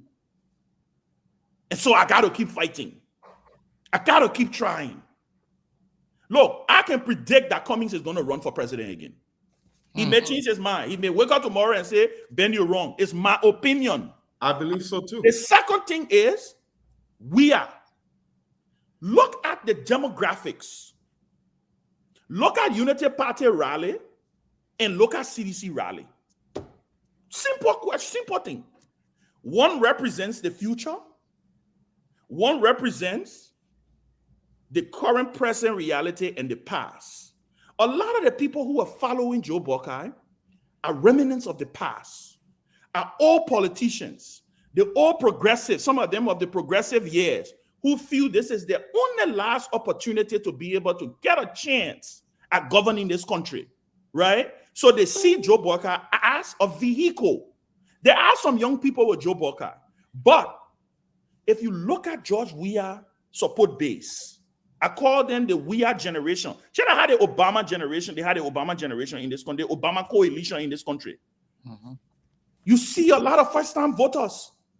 You see a lot of kids. They're the ones attracted to the flash. The CDC campaign, I told somebody, I said, Unity Party campaign rally look like a Sunday picnic. CDC campaign rally look like a hip-hop concert. You saw the young people. You saw them excited. You saw how they were operating. Now, why is it important? Because those young people are attached to George Weah. They are attached to his celebrity. The question is going to be, who will inherit that base? And let me tell you the other thing. Those children, as ideologically confined and attached to Weah they are, they will be looking to see, especially in a close election like this, they will be looking to see who helped George Weah get over the hump. And guess what's going to happen? They may pay you back. They may just remember you and say, when our man needed it the most, he stepped in and he gave our man the push. So Cummings don't have to worry about the intelligentsia. That's not his problem. He doesn't have to worry about them. Cummings needs to worry about the street. That's where Cummings' problem is, the street. How can I connect to the street? And whether you like it or not, George Weah got street cred. Like they say in America, he got street cred. This is the man who can make music. This is the man who can dance booga, like they say. You know, when I was laughing at the Unity Party, they say, you know, the booga dancer. You know how many young people dance booga? You know how many people are connected to him? So the question you ask, politically, Cummings stands to benefit from the CDC base more, because you know what? After George Weah's 12 years, it will take for the CDC as an institution to win the election. They will be suffering from the same thing you see Unity Party suffer from in 2017. Yeah, that's it. That's the point I'm trying They're to going to have to build an alliance. They're going to have to build an alliance, and they're going to need a vehicle, someone who they can use. And if you were to take a poll today, go to a CDC rally and take a poll and ask them, if George Weah wasn't in the race, who will you be supporting? Cummings. 99.9% is Cummings. 99.9%. Unlike go to a United Party rally and ask them, if Boyka were not in the race, who will you support? Cummings were not even poll. He will not even poll. I'm being honest with you. So to answer your question, I think he casts his lot with George Weah if he wants to be president of Liberia. What's your take, Mr. Kev Hassan? Team question. Ben said it, and when you come to messaging, I don't see him and the Unity Party in the same. That's why when we were on another network, Ben can remember, and you guys should remember that I called for Mr. Cummings to join the CPP. I told him that they will go after him. You did. That's true. I said they will go after him because they don't have the same messaging. It's not the same. But I can tell you this, you guys said it, or my brother Kalasco said it, and was saying the same thing. If Joe Weah was not in the race, we will be supporting Mr. Cummings. And I would say this, come 2029, Mr. Cummings is in the race, I will support Mr. Cummings 2029. Even against a CDC candidate?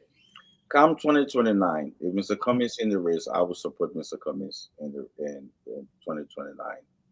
Because I believe Mr. Cummings do have a great idea.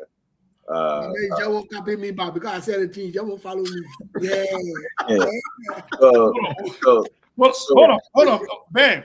Your man Kev just said something. I listen. I had those. He said he will support Mr. Cummings if he runs 2029.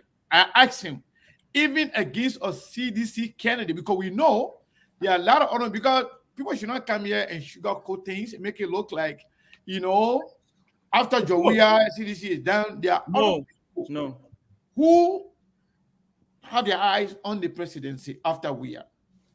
They may not have, the political weight like Mr. Cummings, but they will. And like Ben said, after 12 years of one-party system, that party natural progression will go for research. Natural progression. Natural progression. Yeah, that is obvious. Kev Hassan, will you support Mr. Cummings even against a CDC candidate? Let me say this to you. I want you to hear me clear. When Mr. Cummings endorsed the CDC, that means he subscribed to our ideology to make Liberia better. Wait, let me finish now. Maybe you have to adopt his ideology. To be added to yours. Okay, let me finish now. Okay. You understand? Whether we subscribe to his ideology or 50-50. Exactly. That means that we do have something in common, right? Mm-hmm. So would that be a tough decision for me? No. If we don't believe in Mr. Cummings' idea to move Liberia forward, we will not be in talk with him. But because we value Mr. Cummings, you see, we're not doing that thing Unity Party doing. Because you know why? They had a chance. Unity Party had a chance of Mr. Cummings' idea. It was in the same cabal. They kick him out. And any side who get Mr. Cummings, like us, we know that we're having a valuable man. All right, my question to Sarah's in Liberia. I said, before Sarah comes in, let me say something quickly. You see, like Sarah said, like Monk said, right? This is, and I used to warn my friends on the Unity Party all the time. I say, whenever this debate comes to CDC and UP, they will take a beat down. They will take a beat down. The reason they will take a beat down is because CDC can look in the camera and tell them, what the hell are you talking about here, right? And look at one of the strategic things you see CDC did. One of the very strategic things CDC did. And if you notice, they did it for almost the last 8 months, they stayed clear Of from Cummings. viciously attacking Cummings. Yes, they did that. Yeah. Even on the entire campaign trail, people were saying, oh, George, we are not calling Cummings in because he thinks Cummings irrelevant. You think George, we are stupid? Yeah. George, we knew that moment was probably going to come. Well, we laid it out here. He knew the moment was possibly coming.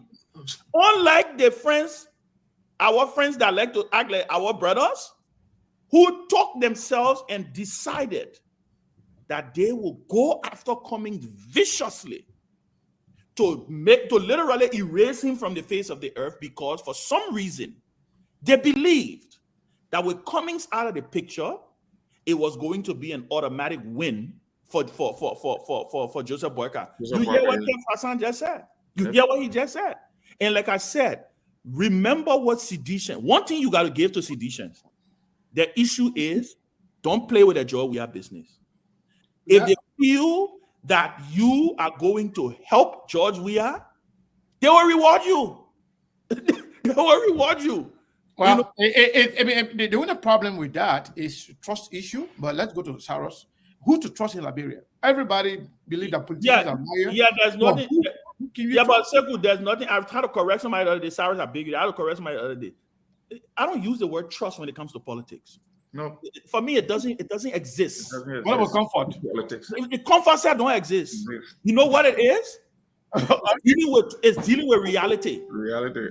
Yesterday, Cummings, if somebody had told Cummings 3 weeks ago, both Joseph Boyka and George Weah would have driven to his house to see him, you will not believe it.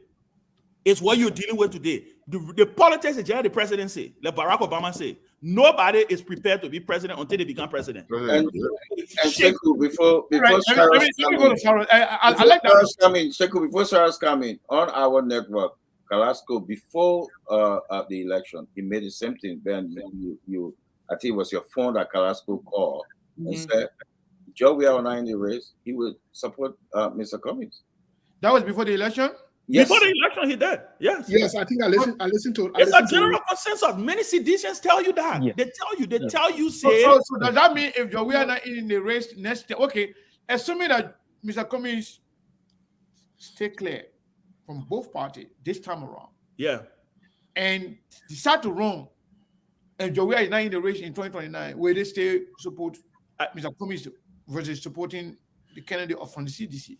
It will not be, some of them may, but it will not be to the magnitude at which, again, like I said, in this game, Cummings has some experience from 2017.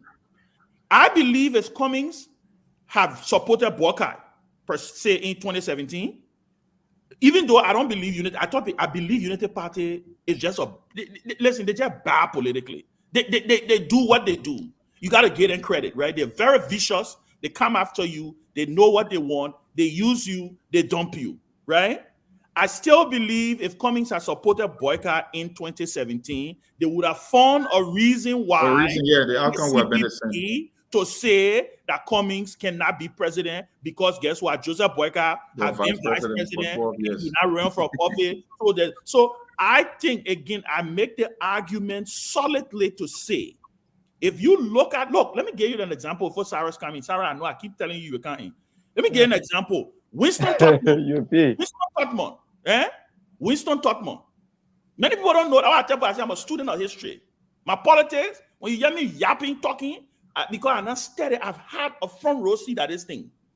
In 2005, when a lot of the political leaders were running away from George Weah and going to Ellen, Winston Tottenham ran for president in 2005. He supported George Weah. He supported George Weah in 2005. And George Weah lost, right? Charles Bromskin stayed neutral in 2005. Charles Bromskin didn't support neither Ellen nor Bromskin. In 2011, when they were talking about a possible dream ticket that could undo Ellen, it was said that it was going to be Bromskin and Weah that was supposed to come. Tell how this guy the Cummings and Boyka and Cummings in, right? Do you know one of the fundamental reasons why George Weah made a determination? And this is something George Weah told me personally. One of the fundamental reasons why he made a determination to work with Winston Tottenham. I actually heard this before. because he felt Winston Tubman was there for him. So he felt Winston Tubman put him in his debt.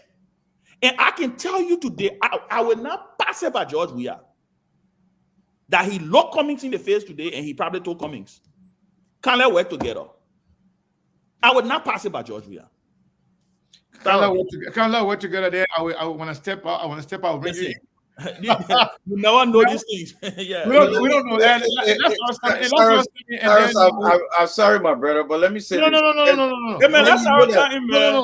No, Cap. Cyrus will give me 1 minute. Have 30 seconds. Yeah, you're not treating my man right. But what I want to say, You're not doing Cyrus right, man. Cyrus, I beg you, my brother. I beg you. But I think Cyrus enjoying the chairman too, as the Yeah, chairman still yeah. going because Yeah, just let me seeing say this. nothing. They got And Go ahead. Bendo Go ahead, Cap. Yeah, and Bendo about this. The president said so many times, let the ANC folks come, let's work together. Ben, I told you this several times. He said it, and I told a lot of ANC and folks that I speak to that way before the election. Way before the election, he said, let's work together. Let's move Liberia forward. The president said that. And I personally delivered it to some of them. Okay. So Cyrus coming people shouldn't see this thing like the president, because of this uptake and this. This is something that the president, is something that he actually. ANC that CDC offering. So So come you agree that coming that people. That the only thing Steve What's your take? Go And then from ahead. you, and then we'll go to my brother D. Curtis. D. Curtis is here. yeah. So Mr. Cannon, at this moment we are political, and we got to be real when it comes to the political space. If you in politics there is lesser and a greater evil. If you are looking at the lesser and the greater evil for Mr. Cummings 2029, I would tell you we don't like the CDC, but the CDC will be the lesser evil to go with. Mr. Cannon, this is why. The CDC I'm is beginning, just, you breaking wait. news. Oh. no, You're not it's a saying next to Kev. The man sitting next to Kev. wait, Go Mr. ahead. Cannon, wait. Ah, This is the thing. I told you, I've stayed neutral in this process, but I will Yeah. give you it. Yes, this is the thing. If you working with a unity party to unseat a George Weah, if you're unseating the president, remember he's coming back in 2029. Very The good. Liberian people quick to forget. Yep. And when a George Weah is coming back in 2029, Mr. Cummings will not be anywhere near the presidency again. That's a very But smart. if you working very, with, very smart. if you working with the Unity Party and then putting Jeremiah Kun in power, because obviously I am not counting Boaka here. I am counting Jeremiah Kun here. wow. Jeremiah Kun will not give the presidency to Arizona Cummings. But if you, majority of citizens, all of them might not support Mr. Cummings. But I will tell you, I was on the feed. I am one of the chief messenger of the Fix Up message. I've been to 9 different countries, to almost 15 different radio stations, propagating the message of Cummings in a community, in the trenches. And when you go to sedition, they'll tell you that, oh no, let Mr. Cummings, after you giving them the message, they will buy into the idea. And in fact, they will even get attracted to the message because it's coming from another young man, but he should wait for 2029. So Mr. Cannon, we have to be very, very straight here, and we have to put the reality to where it belongs. You cannot be giving power to a Jeremiah Kun, and you think in your mind, you don't have to like it, but you think a Jeremiah Kun will relinquish power to a Cummings, a Alice Cummings, especially with the same Unity Party that tried to remove it. But this one is not politics. They tried to destroy him. Of course. This one is not politics. So we're gonna, yeah. So good. Listen, my man, we guess on this show here. We all be talking all what it is. Well, just 1 second. Just 1 second. Yeah. I will allow you to talk. But you know, I got him a Steve most more. yeah, I know. So you can is here. You can go to talk. But what I want to say here is that one good Samaritan, because the person sent $50 to give to Sarah and say, you guys talking over Sarah too much. So yeah, the main data is going to finish. Oh, So somebody sent $50. Sarah, I sending you something. You see that? So that's good. They say the person said because they're talking over Sarah too much. I'm sending SKTV $50. They send a cash app to SKTV. I'm just announcing it because Sarah is still here. Sarah, I will send it to you as soon as the show finish. I was telling you. So Ben wanted to say something about Sarah, I'm sending you Jerry La. I'm sending you something about Jerry La. you see that? Yeah. Sarah, my patient is good. Oh. Yeah, be correct. let me say this. You got buck and a half right here. You see what Sarah said is very strategic. Finish Ben, then we'll go Let me just say this. Sarah was very strategic what he said. And that there is this narrative you see our friends in the Unity Party peddling, do it for the country. What are you talking about? What are you talking about? Do it for the country. When you said do it for the country, it's like they let her remind me, oh, Ben, you criticized Joe. Yeah, yesterday they got this video, they can be passing. I can tell you, I say, y'all keep playing it, I don't care.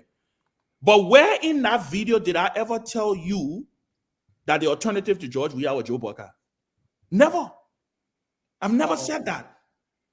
So my point is, this notion. Ben, I hope your friend is not trying to take us off. Why they hacking the show? Everything just went dark for a second. Yeah, but go ahead. Yeah, when you hitting the corn, they can refollow you. Yeah. But I would say this. What Sarah said was very true, right? Was very, very true. At the end of the day, what needs to happen here is, again, like I said, that's why I started with the show. I said, let all the emotions relax. Right? Right now, we're dealing with lemons. We got a whole bowl of lemon in front of us. We got to find a way to fix this lemonade. All the other issue, it will come.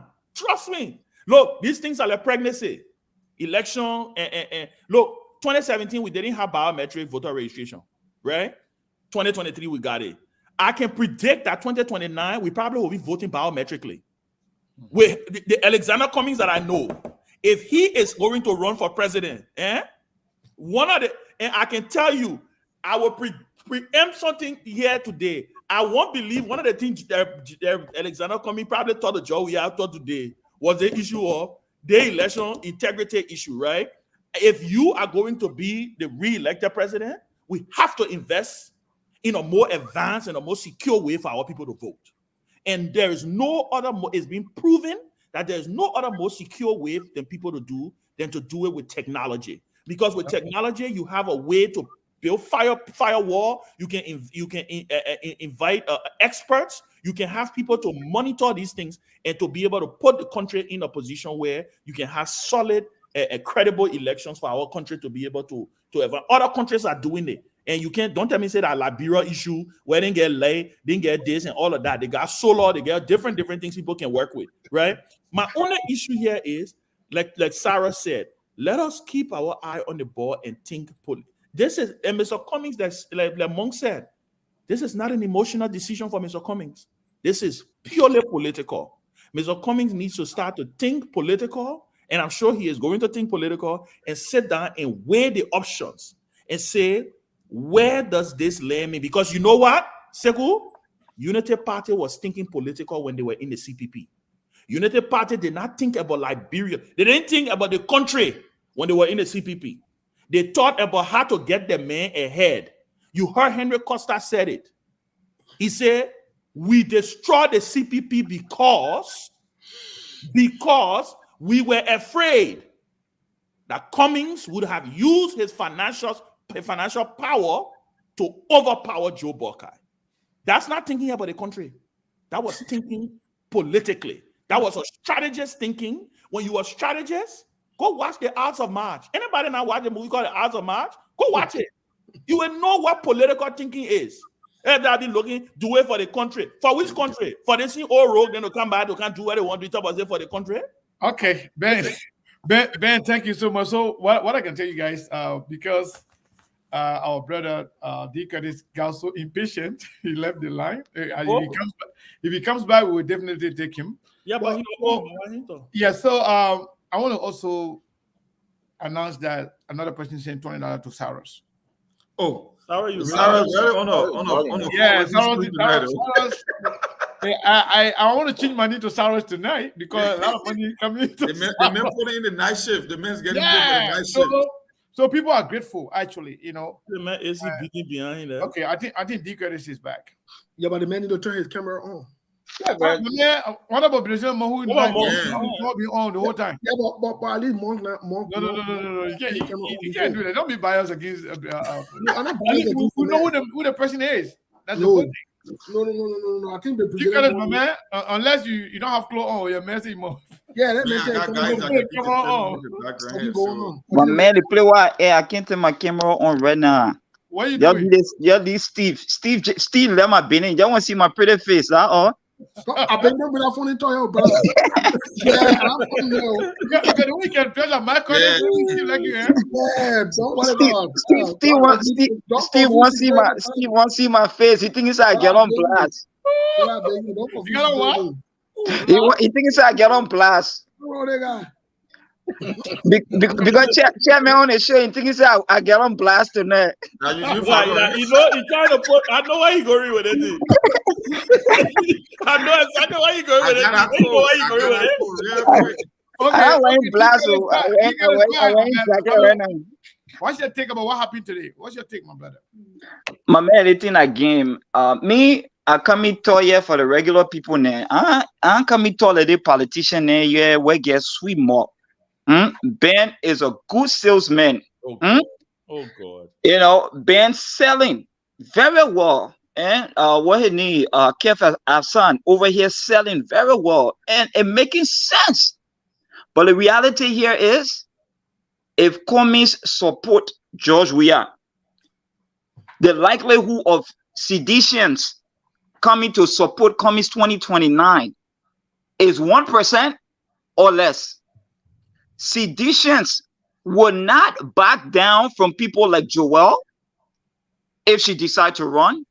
Sir Joseph, what he need, Thomas Fala, all these people that have been in their circles all these years that have been struggling with, and someone like Cummings been coming and telling the Liberian people that the way the CDC-led government is, the CDC government is ruling this country is not the right way, and he's the best option.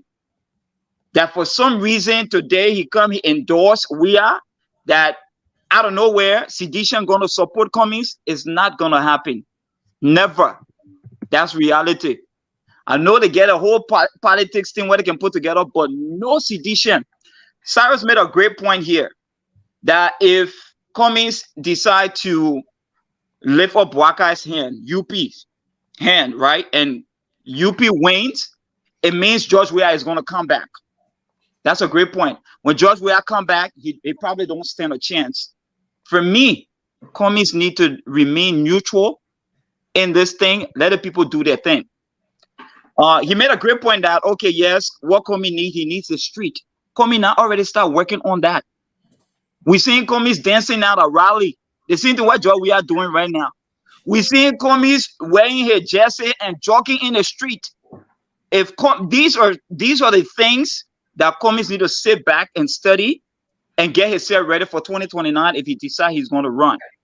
Coming to support Bwaka or George Weah will hurt his chances. I stand for Cummings to be neutral in this whole thing. Can I come in? Yeah, go ahead. Come in.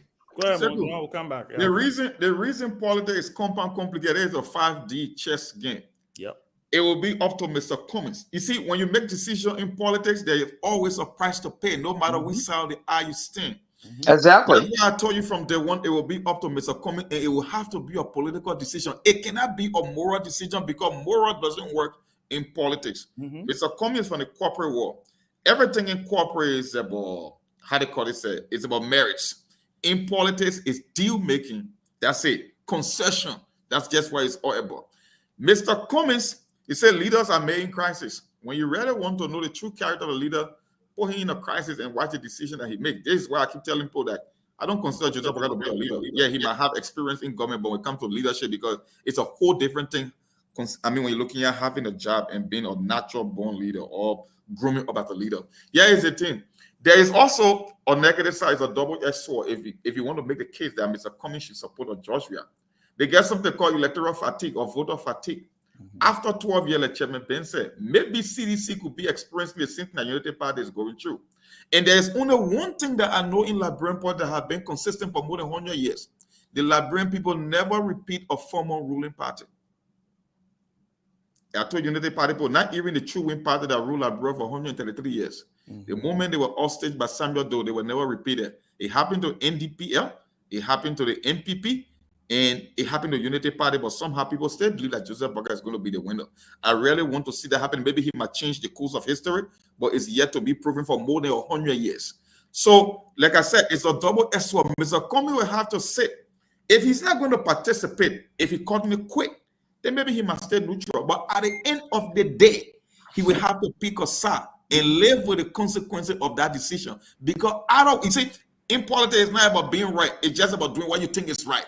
Because there will always be repercussions either way you go. You support Unity Party, there is a downside to it. You support CDC. But the question is, what will you be willing to risk in exchange for what you will benefit? And that will be a call to make. And that's how we judge the leadership again once again. That's just what it is. There will always be a price to pay on either side of the aisle. But before Ben, let me chime in on this committee's decision. Let me chime in on this committee decision because I think Go ahead, Steve.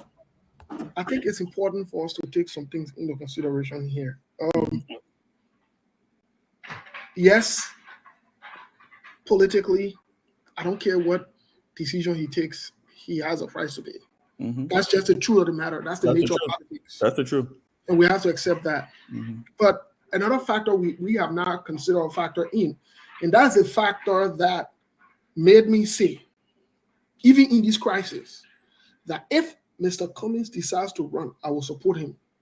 That factor is some of the missteps that we sat on the internet, behind the computer, behind the phones, and we saw that could have pushed Mr. Cummings or the CPP.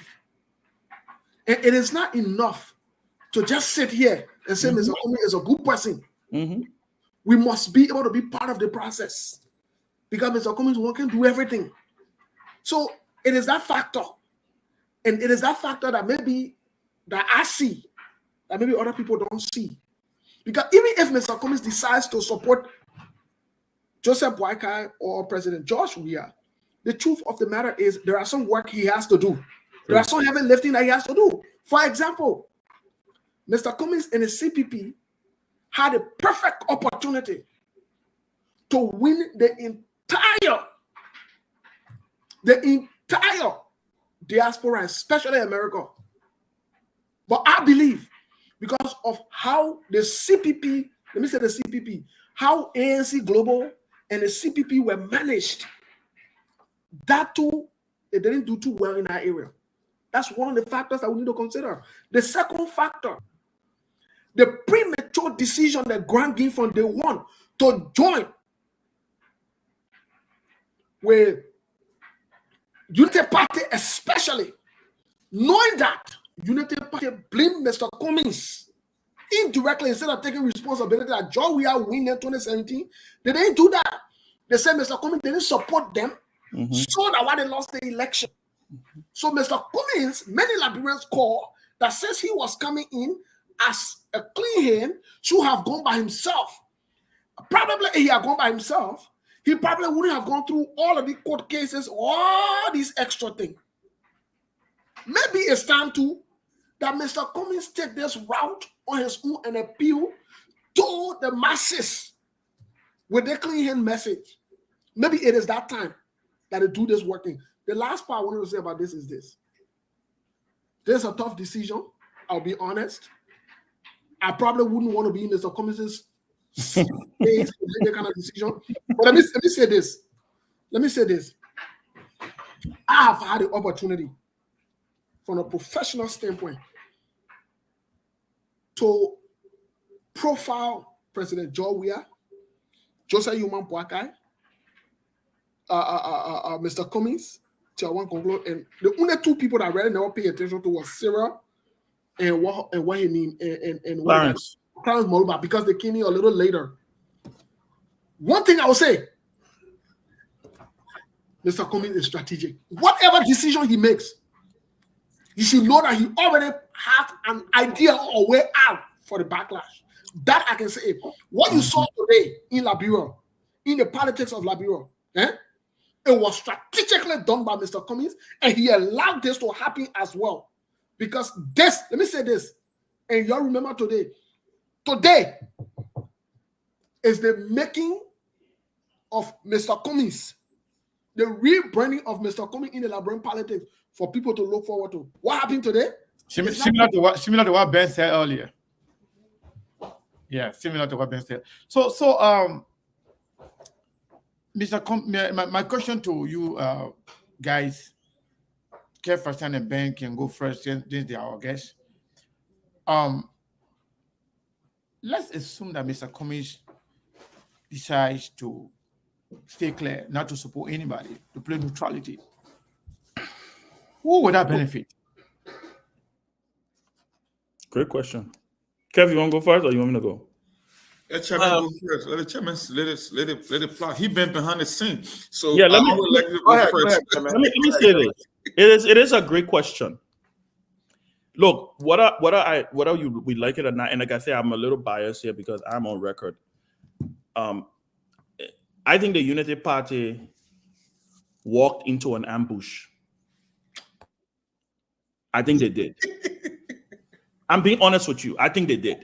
That's a fact. And I think they did without realizing they were walking into an ambush. And for the party that has been the grand old party, because they are the oldest party in this dispensation, they have governed the country before. They've won 2 elections, lost 2 or 3 prior. Their strategies, they claim to have the best propaganda machinery. By the way, I disagree with that. I don't think they have the best propaganda machinery. I think the reason they appear to have the best propaganda machinery is because their opponents don't have great propaganda teams. That's it. So it's like Liberia playing Brazil, and Brazil decides that she's not going to put a goalkeeper in her pool, and Liberia ends up scoring on Brazil. And then Liberia decides that, you know what, Brazil, who is number 1 on the ranking, and you who 100 and something on the ranking, you say, because I score 1 goal on Brazil, it means that I'm better than Brazil. No, it's not. It just means Brazil did not put her goalkeeper in the pool, and you got lucky and you score. So I think that's the thing about the Unity Party. And what do I mean when I say they walked into an ambush? Clearly, there's a lot of things that has happened that will unravel itself. I think the CDC was very strategic in the way they handled this election. Very strategic. The United Party has accepted these results. They have accepted these results. The way they've accepted these results, they were laughing at Cummings and they were laughing at the other people. Mic check 1, 2. Henrietta Brown is going to announce the results today. The Unity Party is getting ready for a runoff. This happened in 2017 when we took the case to court. When the Unity Party joined us in the case to court. When the pressure started coming on, the Unity Party made a decision that they were going to buck the case because they felt that maybe because they associated themselves with us in the case, automatically those of us were just going to jump behind Unity Party and they were going to win a runoff. Not understanding that the country had an appetite for change in 2017. 2023, this election is still George Weah's to lose. And I think the moves that he has been making over the last couple of days, he is setting himself up for a huge victory over the Unity Party. Whether Cummings endorse at this stage, the play Cummings, and your question was, who will it benefit if he stayed neutral? It don't necessarily benefit any one of them at this point. What it does, right? He adds value to them if he joins any one of them. He does. If he stays neutral, he doesn't hurt and he doesn't help them. He stays neutral. He say, you know what? I don't believe in what happened here. Let it be. But the fact of the matter is that the Unity Party should understand this more than any other political party. They were once a ruling party. You see the CDC in 2011? The CDC knew she was about to get trounced in that runoff against Ellen Johnson Sirleaf, so they boycotted. They boycotted to put in question the legitimacy of Ellen's presidency. But you know, Ellen is a skilled politician, masterful at negotiating. She employed her international tactics, and they brought them to a bear, and she ended up becoming president. So to end on this note, I don't believe he hurts or help anybody by staying neutral. I personally think if he stays neutral, he don't benefit himself. The only way he benefits himself if he has no more political ambition. If he has political ambition, Cummings will swallow this bitter pill. He will have to drink either this Kojolobo or he will have to take this poison like Henry Costa said in 2017. One of them he will have to pick. And like I said, when you look at the math, when you look at the map, when you look at everything, when you look at the numbers, I think he cast his bet with the CDC. And like I think I heard D Credit saying the issue about Joel and all these other people. Of course, people are not going to evaporate. People political ambitions will not evaporate because of Cummings. No, that is a reality. And that's a mistake I think a lot of people make, that other people will not have ambition. No, people will have ambition. But you know what makes you strong? It's your ability to negotiate with them. It's your ability to form alliances with them. Do you think Joa Taylor announced she was running for president in 2017? She did. Many people don't know that.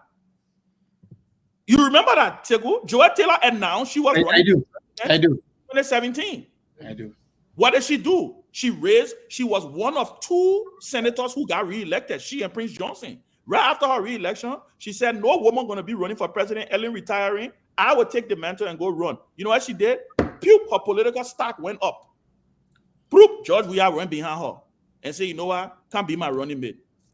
Cummings' ability to bring people together will be tested if he wants to run in 2029. His ability to be able to build an effective coalition, because no one will win without a coalition in 2029. Forget it. For sure. I guess So basically, you guys. Let me answer that question again. Yeah, you answer it, but I just want to add something to it. Maybe you can add that in your answer. Basically, you guys are saying that if this is going to be a Weah win, the political field, we have no Weah. Mm-hmm. We potentially may not have any Buckeye. Mm-hmm. Oh, you definitely not going to have So no Buckeye. with the players on the field, with the players on the field right now, that would actually be advantageous to Mr. Cummings in a sense. So let me say this right before Not you necessarily, Mr. Not necessarily. No. Again, it depends on how Cummings plays his game. It depends where you go, Steve. Yeah, let me tell you You know what something. I'm Sekou, Yeah. 2017 was supposed to be Bromskin's year. Okay.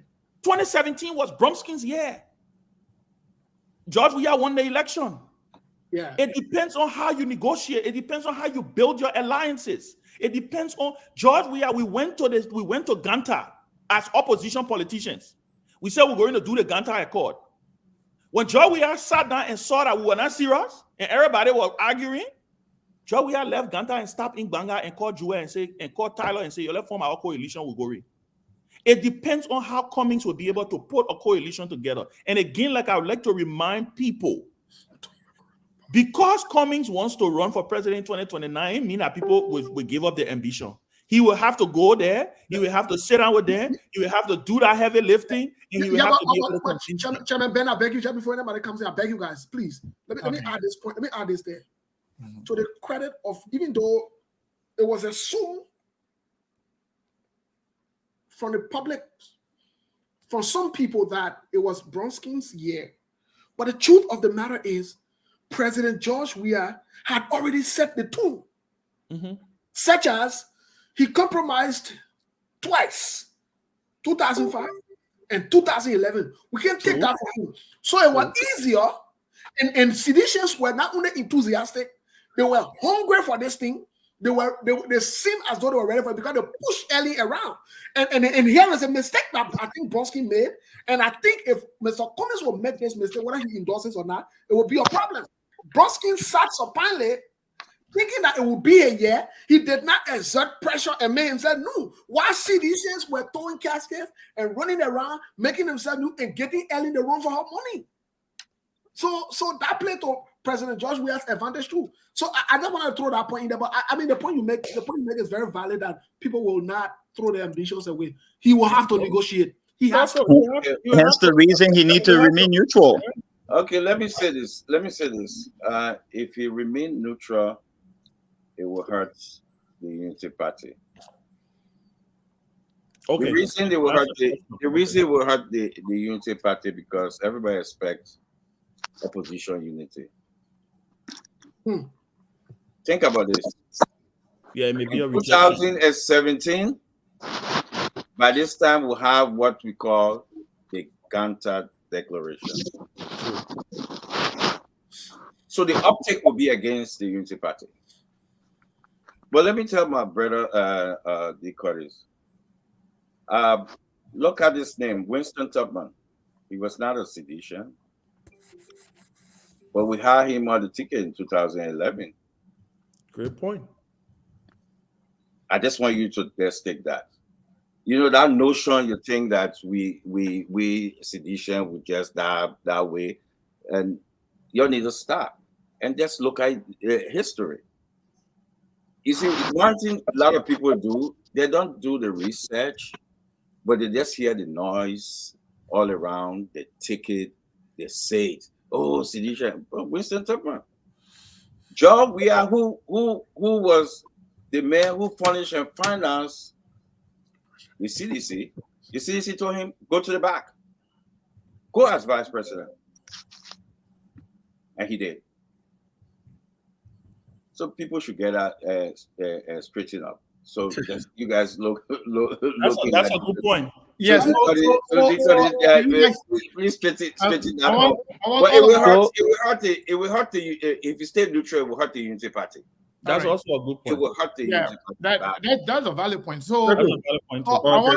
if you guys don't mind, I want you guys to stay tight. I want to open the line. Let's take a few calls because my line be like the people say they want to participate. Let's take. That's true. I've been having Lofa on the phone here for I don't know. Okay, see. So we've been having people calling. They want to participate. Maybe because they see Kefasan today. Maybe they want to call a blast like Kefasan a little bit. I don't know, but I'm just joking. But honestly speaking, people been calling, testing me that they want to participate. So let's at least take 5 calls, maybe 10 maximum, 30 seconds each, 1 minute maximum. Because when we open the line right now, trust me, it's going to be like a hurricane. So you see, the line already started blinking. So Steve, go ahead and take your first call. No, he hung up when he called back. He hung up. Okay. So caller, what is your name and where are you calling from?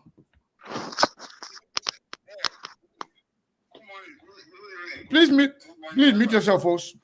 Yeah. Good morning to your end, but good evening from us here. Okay. Good evening. This is Breakable. Breakable Power. Go ahead. You know, I told you the other day, and I keep saying to everybody, I hear everybody saying that when it's coming go CC way. Hey. No, I've been telling you, some of us we are not just supporting President Weah just because we supporting President Weah. We cannot take President Kumi over President Weah, and we said it. President Weah is our choice. Secondly, if you look at in the absence of President Weah, Kumi is there. So tell me no lie. If Kumi make a mistake and go in your way, you know, having correct himself that no solution was supporting. I'm not even answering you. I'm just saying it to you. Thank you. Caller, what is your name and where you calling from? Sekou, can I say something on that real quick? No, let's just take the calls. Then we'll respond to them. Just you can take a note if you want, please. Other than that, we're not going to get out of here. Trust me. Hey, caller, what is your name and where you calling from? Lola International call. Hello. Yeah, hello. Yeah, what is your name and where are you calling from? This is Hassan M. Kamara calling from China. Hassan M. Kamara, you said? Hassan M. Kamara calling from China. From China. Go ahead. Yeah,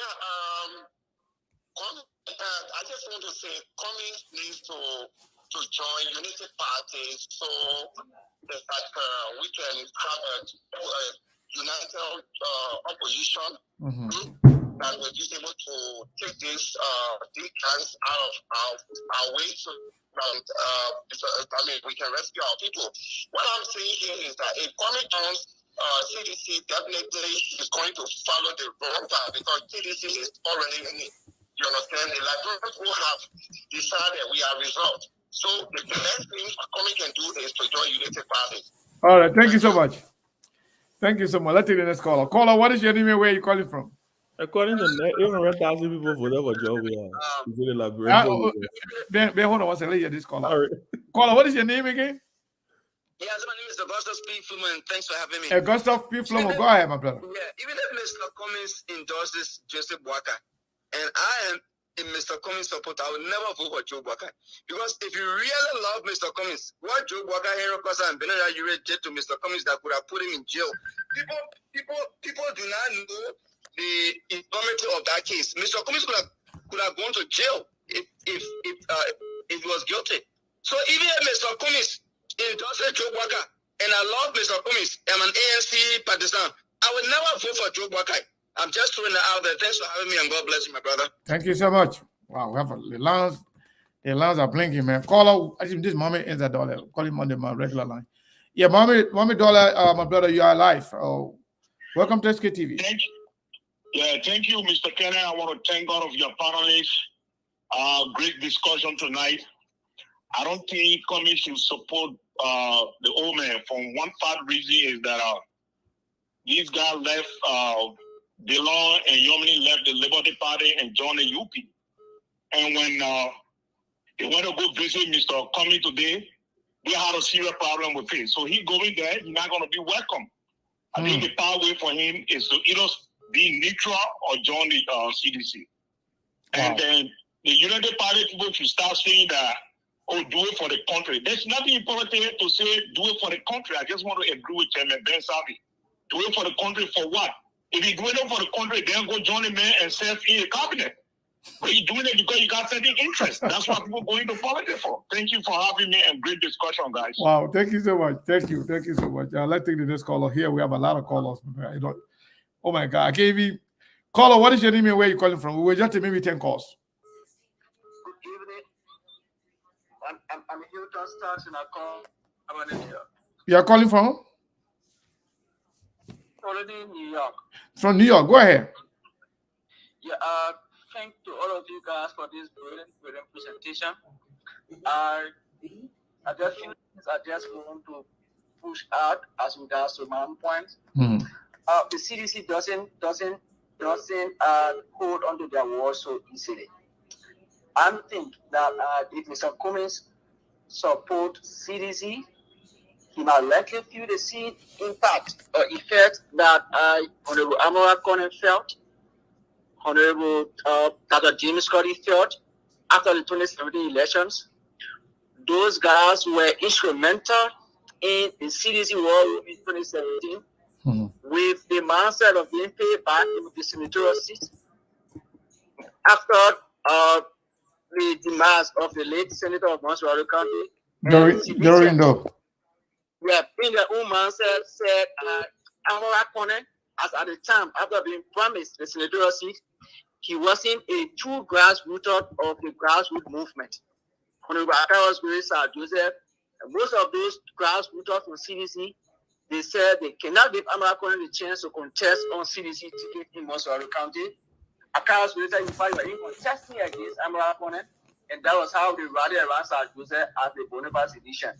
So the guys were wanting to get Mr. Alexander Cummings support so that they can be able to get re-elected, and thereafter they will push Mr. Alexander Cummings in the honor the box. Thank you. The decision is Mr. Alexander to make, and he has to take it. Whatever thing he has to do, he stands strong to bear the consequences of the actions of the decision that he did. Both ways, either you support CDC, you must stand strong to support the consequences of the action, or the Unity Party, which I think would better elevate his chances of becoming the successor of Ambassador Boakai after 2025. Thank you. Thank you. Let's take the next caller here. Caller, what is your name and where are you calling from? 59509. Yeah, Sego, thank you very No, much for the show. This is Bakai Deron, calling from Iowa Waterloo. Go ahead. I mean, no one should pressure Mr. Comey or tell Mr. Comey to take side in this election. Okay. The best thing Mr. Comey can do for himself to save his political career is neither to support CDC, neither to support the Unity Party. Because Mr. Comey stood for a principle. He said, clean your man, you should not do it again. You spoke against the government, you spoke against the government. Clean your man. It has been corrupt, has been big, has been. There were a lot of agitators against the government. Mr. Comey should not spoil his name. Unity Party did not mean well. CDC did not mean well. Stay neutral. The people that be Halloween. Thank you very much. Thank you. Let's go to the line here. Caller 475 number. Last 4 digit 5909. Are you there? Yes, sir. Yes, I'm here. 5909. Yeah, go ahead. Can you hear me? Yeah, you're alive. Thank you very much, Sekou. Oh, look, we have said it. I'm a talk show host too from the Sheriff Show, and I support President. We have been saying it from day one. Okay. And What's his name? What the guy name? What was your name? He says a talk show host. He said, what was your name again? Say that again? Your name? Wilton Keta from the show. Wilton Keta from the Sheriff Show. Wilton Ketter. Wilton Theater. Even you, Sekou. Okay. Okay. Yeah, I think we spoke before, right? We have said, yes. Okay, go I ahead. have been saying this from day one, and I said on your show, in the absence of President Weah, Alexander Cummings is the right choice for Liberian people.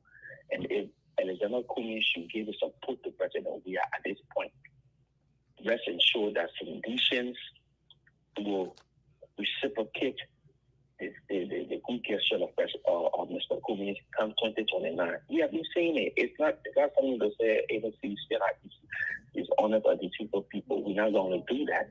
And, Thank you. And I can see it clear. Every meeting Liberia will tell you the fact. The only reason why a lot of Liberia did not gravitate to him because they thought that he did not have a lot of traction.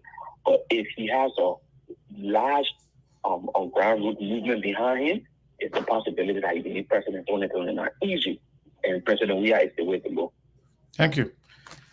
So I'll take 3 more calls because the calls are coming, uncontrollably. I can't even take everything. So caller, what is your name and where are you calling from? 515 number, last 4 DJ.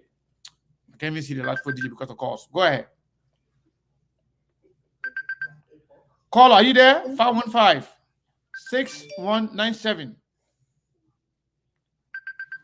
I'm not hearing you, caller. Hello?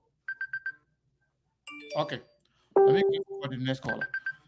Caller, damn. 929 number. Are you there? Yes, good evening, Mr. Sekou. This afternoon after the NEC announced the runoff, I changed my status immediately to the CDC from the CPP. The reason here is that Mr. Cummings needs to be wise enough making his decision. They told us, when they took Mr. Cummings to court, they told us that the Unity Party told us that Mr. Cummings was going to be teaching in elementary school. In Maryland. True. In Maryland. Thank you for giving me more evidence. After all that, Mr. Cummings never hold that against the Unity Party. We have on the record. Against Nyomli Kanga Lawrence. When Nyomli Kanga was betrayed by the Unity Party, Mr. Cummings drove from Monrovia to Grand Bassa County. And what she did, she betrayed the cause again. And these people are on that side. And you believe Mr. Cummings will endorse them, and you think the only party in Liberia that we know that can betray people is the Unity Party. So for me today, I changed from number 4 to number 2. Oh. So I endorse. Just like that? Yes. Napoleon Soso, I'm telling you. Oh, this is Napoleon Soso? The new switch. Hold on, that man are beating Yeah. CVV man. That's CVV, man. Yeah. CVV man. Okay. I think we have Eugenia on the line here. Eugenia, how are you? You are live on SKTV. Oh, hi guys. Steve, Kev, my little brother Cyrus, Monk, Chairman Ben. Hi guys. Hey. So Hello. I think Mr. Cummings should stay neutral. Mm-hmm. And the reason being is because a lot of our partisans and supporters who feel cheated out of this election. They feel like their voice was not heard, their vote was not counted. That's the whole point of Mr. Cummings saying that he's going to do an investigation. So you cannot be investigating something that you think was unfair, and then you go and choose a side. So for our supporters, I think we should just sit this one out. Mr. Cummings should stay neutral. Thank you.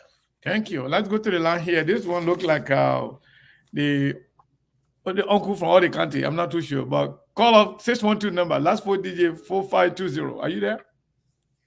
Yeah, this is Uncle Pete, the man for all the country. I just said it. See, you look like the man for all the country. Uncle Pete, go ahead quickly. You are live on SKTV. Gentlemen, let me congratulate you all for the information that you all are disseminating. But let me just say this. You guys are avoiding the genesis of the problem confronting this election that was just held. Mm-hmm. We are saying that this election was fraudulent. There were some votes that were not counted. There's a need for this election to be investigated before going to even to a second round. If we avoid this election being investigated, it will set a precedent for us in Liberia. It will be very, very bad for our country. There's a need for neutral experts to come with forensic evidence to investigate this election. 1. 2, I personally feel that Alexander Cummings must exercise neutrality in this election. He shouldn't take sides because both sides cannot be trusted. We see how he was treated by the Unity Party, a party that could join with us, and they formed the CPP that the Liberian people came on very, very enthusiastic and elected Darius Dillon and others, and the very Darius Dillon and others that were elected by the CPP, they came and denigrated Alexander Cummings to the extent that they took him to court. Today, Darius Dillon and Yomi Kanga and others that benefited from the CPP, they are even resenting the fact that Cummings met with Joseph Boakai today. That sends a signal. Thank you. I personally will feel that this election, for Cummings to take side, he should exercise neutrality. Thank you, That's sir. my opinion. Thank you. Thank you so much.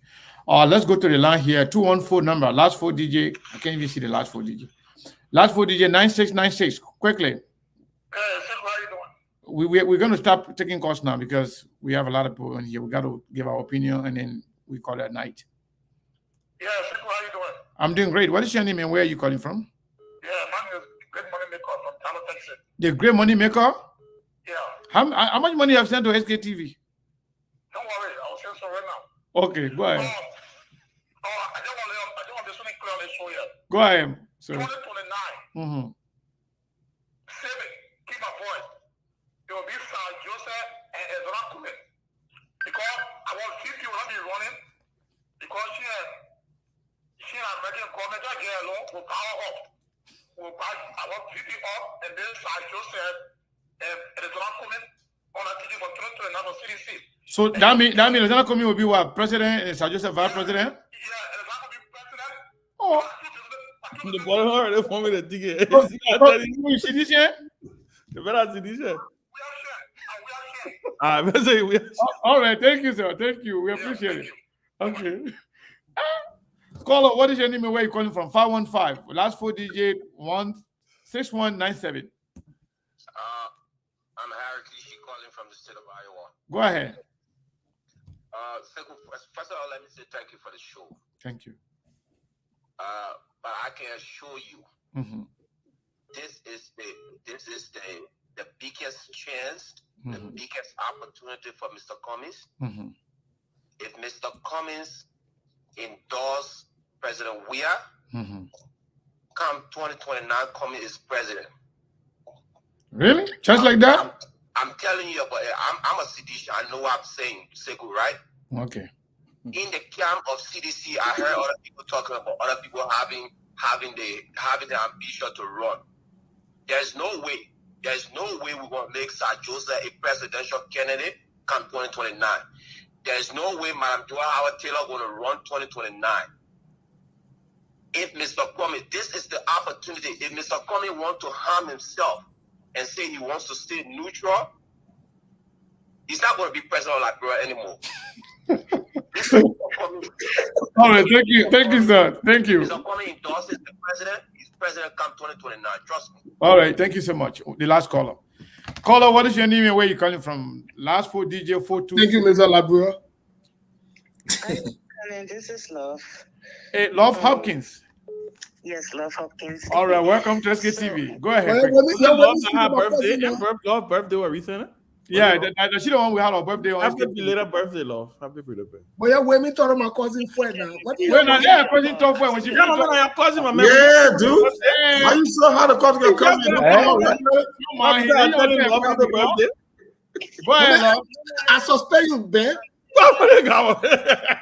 Okay, yeah, listen, guys, please. So, Cyrus said something on the show, right? He said that if Mr. Cummings want to run for 2029, and if he endorsed JMB, it's going to be tough for him. But in a sense that 2029, if JMB wins this election, 2029, we are going to come back. And it's going to be tough for Mr. Cummings. That is just plain blank, right? We ran Mr. Cummings' campaign. We talk to people back home every day, day and night. We talk to citizens, we talk to UPNs, we talk to everybody. Every citizen we talk to, me personally, I talk to, they will always say, Mr. Cummings is the best. All of them, even UPNs, Mr. Cummings is the best. But 2029, especially citizen, not one citizen that I talked to that said they will support somebody else different from Mr. Cummings 2029. You understand me? So I'm not saying he should choose a side, but I'm just saying his chances, if Mr. Cummings want to win 2029, if he's going to run, his chances of winning is easier on the CDC side compared to the UPN side. We know what UP did to Mr. Cummings. We know how they tried to bury his political career. We know how they backstab him. We know everything. We saw it. We watched it. They call him Congo. They call Shani Bronsky Congo. We saw what they did to him. At the end of the day, they're now claiming on the NAM steps just to go talk to Mr. Cummings. I don't know, but it's up to Mr. Cummings to make his decision, right? But I'm just saying, Mr. Cummings' chances of 2029 is not with UP. I'm not telling him to support whoever he want to support, but his chances of 2029 is not with UP. That's all right. Wait, before you, I know you already make your point, and we made a point. Thank you so much, Steve. Talk your something before we let go. Say, Steve. Yeah, but I suspended Ben, man. What is going on, Ben? Love, don't mind. Don't make me point. Love, happy birthday. Steve, she said that Ben, our former brother-in-law, you must stop it. Oh, that's true. Oh, yes. Oh, wow. Yeah, but small world. Hopkins, that's the reason why. Small world, that is true. Okay. All right. Love, thank you. Thank you. Man. What chairman? Talking from the man. We hold a chairman. I said that was the last caller, but some people begging me that they got one minute each. Yeah, what's the new where you calling from? On the phone, yeah, hold on. Go ahead, caller. Yeah, what is your name and where you calling from? Oh, man, hold on, baby, hold on. My name is Sonia Gale. Go ahead, Sonia. Yes, I'm calling. I just wanted to talk to some of the audiences or the people that are watching the show and some of you guys who are on the show. Go ahead. And it seems like to me people are acting as if to say being president of Liberia is a huge favor to Mr. Cummings. Mr. Cummings is only trying to help his country. He's only trying to change the way the country looks, the situation in the country where it is lawless, a place where you cannot get medical treatment, a place where driving from airport is like a death trap, a place where you cannot get a job, and he's traveled all around the world. He's seeing young children, 20 years old, 25 years old, who has a better future than the children in Liberia. He's only trying to help. And most of us are calling on this line as if to say, being president of Liberia is like the biggest thing that can ever happen to Mr. Cummings. I think we should take it as a gift. It's like people, they have a saying where God say, "Can I eat?" Then you will say, "Oh, can I put my own food in my hand?" That's what most of you sound like. Yeah. And that's what most of you. I wish most Liberians were seeing it like the way you're saying it. But unfortunately, that's not how they see it. He's not there. He's not coming to Liberia to benefit anything. There's nothing Liberians or Liberia can do for him. He's only trying. All right, when you travel around the world, you see other people in the country. Thank and you. You wish the same for your own. And I myself, I wish the same for my own. Thank you. Thank you so much. Can we finish? Yeah, that last one. Yeah, that last person. I want to, before I forget, I want to say something to her. Yeah, sure. Let this last person close. Oh, okay. Yeah, go ahead. Yeah, that will be from my end. Will be the last person. This person, no more. Oh, okay. Yeah, 7040. Yeah. Well, you're live. What is your name and where are you calling from? My name is Alexander Garpa. I am calling from New York. Go ahead. Yeah. What I want to say is the first thing about going to the CDC. And some people said, Joe Howard Taylor will want to run. Joe Howard Taylor has a sanction on her head. She got an American sanction on her head. So she will not be able to run. Even if she ran, she won't be able to win anything because a Liberian president having an American sanction on her head, it is a complete defeat for Liberia. So her running in 2029, after George Weah, it is not possible. Okay? So, and then Mr. Cummings has said on record he will support whoever go to the second round from the opposition. Now, so my question to you, panel, is that what do you make of that statement? Is he put Mr. Cummings on the spot? Does he walk away from his own statement and turn his back because of what Joseph Boakai did to him? That's something that I would like you guys to consider. And the other thing is about the investigation that is trying to do. So once Mr. Cummings endorses anybody, that investigation is canceled. That means he accepted whatever was done to him in the background that brought it to 1%. That means he accepted that. So all the investigation stuff will be thrown in the trash can. It will not be considered. Thank you. Because you cannot be investigating at the same time you accept the result. All right. Thank you so much. Let's leave it there. Thank you so much. Now, man, I got more than 200 missed calls. No more calls, please. Steve, go ahead and take that person you want to take. And then we can. So folks, quickly, 30 seconds each. I got one woman and one man on the phone. That's it. 30 seconds each. Okay, go ahead. Because we're out of time now. Yeah. Mama, are you there? Yeah, I'm here. Yeah, my man. 30 seconds, make your case quick. Try your own. I want to say thanks to you guys for all the great ideas and the messages to the Liberian people. We are following, but here's what I want to say in Mr. Cummings' case. The way the politicians drag Mr. Cummings, like the other caller said earlier, their intent was to put that man in jail, destroy him, because that's the goal of Liberian politicians. Like my brother Henry Costa admitted a few days, The goal was let's destroy the CPP and hold him responsible and destroy him. Having survived from that, I'm even hearing people saying what is true, that the women visit today, some hierarchy of the Unity Party are agitated about it. If that's the case, then Mr. Kumi should just sit down as a neutral man. 2029, when he made a case to the Liberian people, they don't trust him, then they will go and take their Goliath. Lastly, I want to say, give my number to Ben Sammy, tell him to call me. I want to speak to him personally behind the scene. He's one person I admire in the Liberian politics. But every time I try to reach out to him, he be again at one other piece. I need to crucify him behind the scene. Thank you so much. Like, how you gonna do it? That Ben behavior there. Quick, 30 seconds. Sis. You cannot even say that. Yeah, folks, my sister, sister, go ahead. Okay, good evening, my brothers.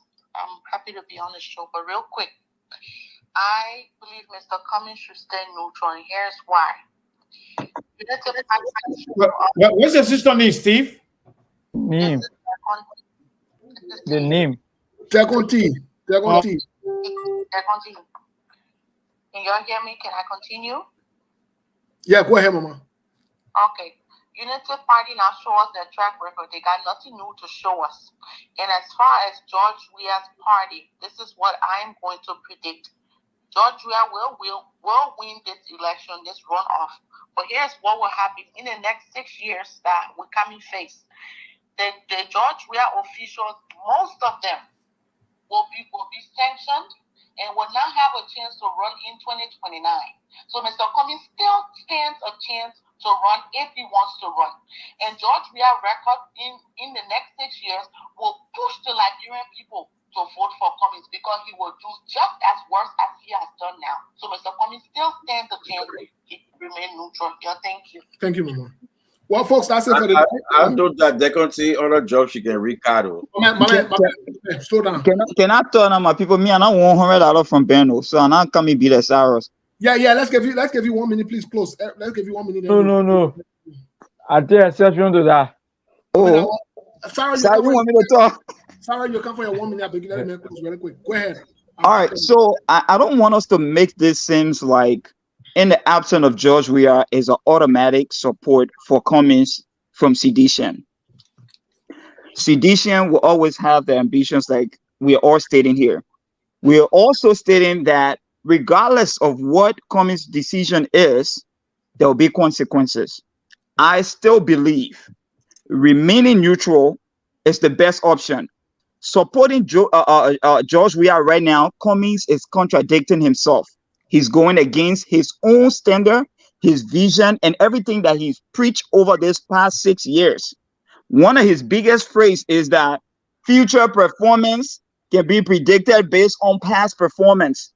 And if you consistently tell us that George Weah's performance now is not what the Liberian people need, and you turn around and endorse Weah, you're contradicting yourself, Mr. Cummings. That's two. People are saying that, you need to pick a side because in politics is creating an alliance. What has it done for him in the first one? He formed an alliance with everybody else in the name of CPP. We all know how it ended. There is no thing we can all sit here and rely on that. Okay, yeah, Cummings supporting Weah, he's going to get supported. Secondly, if Cummings stay, if Cummings remain neutral, Weah is going to win. When Weah win, Liberian politics, that popularity, that who you know, the popular person right now in the UP camp is gone. Between Cummings and Kuhn, who is more popular? Who the Liberian people know? Thank you very much. Because wait, you come. I beg you. Let get a Sarah's closing point really quick. Yeah. Thank you so much. So, like, I listened to every other quarter, especially to the sedition. Like I told you, I remain neutral in this process, and this is politics. I'm not saying I trust Mr. Cummings' judgment. I know he's a very wise man, and I believe in him as a leader. Until Cummings leaves the Liberian until he leave Liberian politics, I continue to support him with my whole heart. And yeah, I'm a commission too as well. I'm a communist.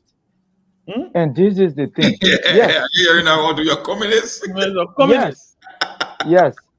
This is the thing. I know I heard that before, but I like it. Yeah. Yeah. This is the thing. Mr. Cummings supporting the CDC questions his integrity. Like the phrase you always use as well. You can't be doing the same thing and expect different results. Mr. Cummings supporting the United Party also questions his integrity. And again, there's a release that came up. Mr. Cummings, Madam Sarah Beslo-Yanti, and Dr. Clara Modimba, they have a joint press statement that they will take care of the financial aspect of. They will bring, if NEC, they are asking for NEC permission to bring in forensic investigation to investigate the election because they believe that it was fraudulent because these numbers that came out. So Mr. Cummings supporting SAR, they also question it. But this is politics. He has to make the best decision if he has any political ambition for 2029. And Mr. Conley, I can tell you this for free. Seditions, in the absence, this is Liberia politics. Sedition, in the absence of President Weah, it will be a Cummings. I can tell you this. I was on the field. That's not what I'm projecting to Mr. Cummings, but this is why it is. And we got to be real here. So thank you for having me. Yeah, let's get to Cyrus from Minnesota. Cyrus.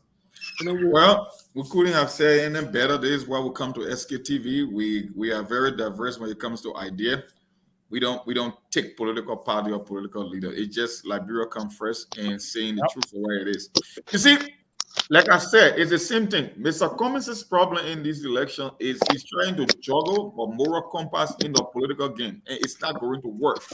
We saw it with case in point, the CPP. We told Mr. Cummings, for some of us who were against that idea, we were like, you want to be a nice guy, and nice guys don't play politics. It's a contact sport. It's a nasty game. You are walking in the path of wolves. They will chew you. They will destroy you. It was not just politics what happened in the CPP. It was the destruction of Mr. Cummings. Because for Unity Party, Mr. Cummings is a systemic race. They hate Cummings more than they love Joshua. That's just why it is. When it comes to Unity Party, I don't know, for some reason. Yeah, it's a thing. Like Ben said, the same experiences Unity Party are going through today could be the same case with CDC after 12 years. There's a possibility. So there will always be a price to pay, and there's a price for neutrality as well. The question is, like I keep saying, how much are you willing to risk in comparison to how much you are willing to benefit? Because either way, you will pay a price. You stay neutral, there is a price. You go with CDC, there is a price. You enter with Unity Party, there is a price. The only difference is we can predict Unity Party because they have done it already. CDC is that we are rolling the dice. So everything in life comes down to risk and reward. And if you listen that the rescue mother and the rescue uncle is having problems, even after what transpired the CPP, that Cummings met with Wabwaka, it just tells you that it's not even an option. It shouldn't even be an option. Because it means that they cannot even recognize the mistake they have made up to this point. If they are still having problems with Cummings for the fact that he met Joseph Boakai, it tells you a lot. But can we authenticate this information, though? I don't know, but we are only assuming based on what we hear. Okay, if you can authenticate it, then I'm good. SKTV, anything we say here, we are yet to be refuted by anybody. Yeah. And here is another theory. Tomorrow bring black plastic band, talk about it. I'll show you the proof. And Sekou, there's another theory. If you want to talk about the political capital that will cause comments, right? When it comes to staying neutral. If Sedition want to make the case that the only reason they will gravitate to Georgia over Cummings because they are committed to a Weah. But if Weah goes for 2 terms, then I don't think Cummings need to endorse CDC because we can test their result by saying, okay, 2029, Weah won't be in the picture. So if you naturally believe that you will gravitate to Mr. Cummings when Weah is not in the picture, why should Cummings endorse you? You just supposed to come to him like that, right? And here's my problem with that particular theory. If we believe that these elections are rigged and the numbers are not real, for me, that's what I believe. I know that for sure. Then if these elections are rigged and Mr. Cummings cannot tell how the Liberian people voted in these elections, picking a side will also be risky as well, because you cannot even gauge how the people voted. But then here is the thing. The case United Party made was George Weah is an impending danger that we should get rid of him as quickly as possible. The sky is falling. The war is coming to an end. So if they are neck and neck, it means George Weah have already won. In my view, that's what I believe. And if these elections are rigged, this election cannot be rigged with another outcome. Only George Weah can be the winner. There can be no possible outcome. That is if these elections are rigged.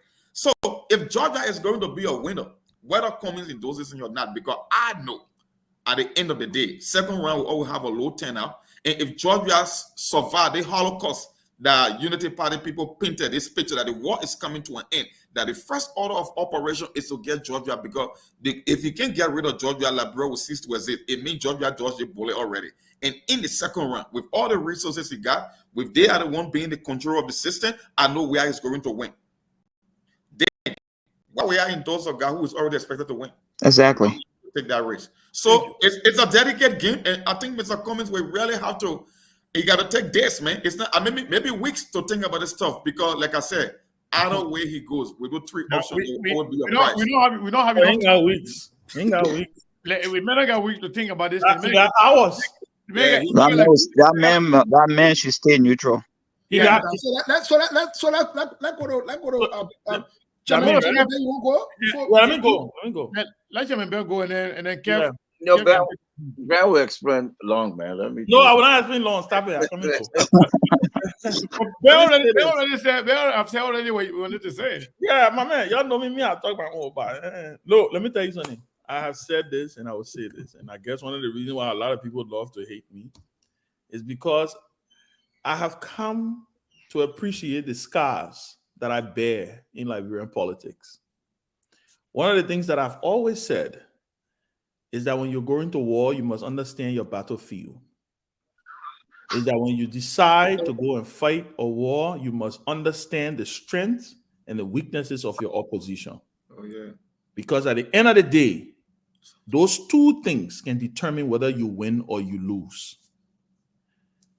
I want to address the lady that called when she talked about the fact that Cummings is more of a gift. He's more of, he doesn't need, I think I'm paraphrasing what she said. Yeah, actually, he doesn't need Liberia, but Liberia needs him. Liberia needs him. That is the wrong attitude. That is the wrong attitude. Yeah, for sure. And let me say this to you clearly, my sister. If you love Mr. Cummings, as I believe you do love him because you sound very passionate about him, that's not the message. That is not the message you want to preach. The reason is very simple. You got to bring the people along with you. I met a very smart and a very great man. And that man said something to me. He said, Ben, many Liberians don't know what good looks like. Why are we getting frustrated with our people? We are asking them to aspire for things that they have no idea even exists. We are asking them to dream dreams that they have no idea. The reason you, Ben, can dream is because you have stepped outside of this box. The difference between your children and a Liberian child born in Liberia is not that your children are better than them. It's simple. Opportunity. Simple. Do you know who that man was? Alexander Cummings. He told me that. Alexander Cummings said those words to me. He said, many Liberians don't know what good looks like. So it's like trying to squeeze water out of a rock. You have to meet the people where they are. The attitude of creating a mindset that Cummings is a gift. Yes, he may be Liberian. He is a Liberian asset. He's an asset. And there's several ways this thing can turn out. I believe politically, if Mr. Cummings makes the determination that he still wants to be president of Liberia, neutrality should not be an option for him. This is not a beauty queen contest. Like I think Cyrus or somebody said, he tried it in the CPP, trying to be Mr. Nice Guy. They chewed him up. Yeah, Brazilian monk said it. Yeah, monk, right? They chewed him up. They almost spit him out. He found a way to open a jaw and jump outside. This is not a game. Mr. Cummings will have to make a decision. And he has hours to do it. Hours, not weeks. Hours to do this. And this is also another testament and test to his resolve. As a leader, as a politician, making smart, calculative political decisions. You know, one of the reasons one of the things I love about Ellen Jones Salisegun? Yeah. People say Ellen bad, but Ellen has proven. She has proven. That's why she was president 2 times. She has proven she knows when to pull the trigger. Yeah, thank you. You know, so let me just say this. I want to thank all of you guys. I thought this was fascinating. And let's announce that the closing argument will be on tomorrow. And it's going to be... You will pay for announcement. And you guys are invited, by the way, but it's going to be fire. It's going to be fire. I hear people asking, "Oh, what a closing argument?" Y'all want? Yeah, I say, "What a closing argument?" We can be closing for you now. No, but it was a great show. Thank you guys. But I just felt that I wanted to speak to my sister because I didn't think she came from a negative place. No. I think it's almost a place of frustration. It's almost like how do we see this good thing and we don't want to take it? But what I'm saying is, you got to meet the country where the country is. George Weah paid his due. Boyka has been in the politics. Cummings has been in the politics now. Like everybody say, maybe his hour is coming. Maybe his son is about to rise. Who knows? But let's see where it leads to. But it was a fascinating. So that will take us to Kefashan, right? And then we'll carry a night, correct? I get 2-3 areas I'm just going to touch. You said, but I beg you, talk too much. One of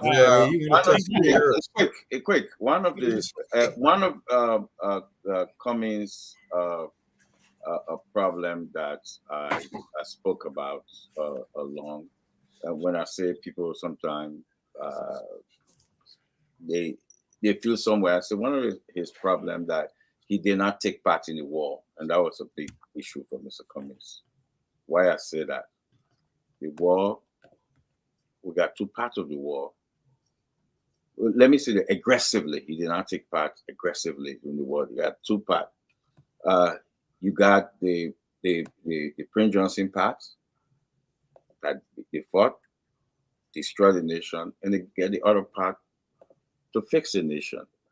So I believe that he did some stuff, but he never came out aggressively like George Weah came out aggressively. You could see him all over and all that stuff.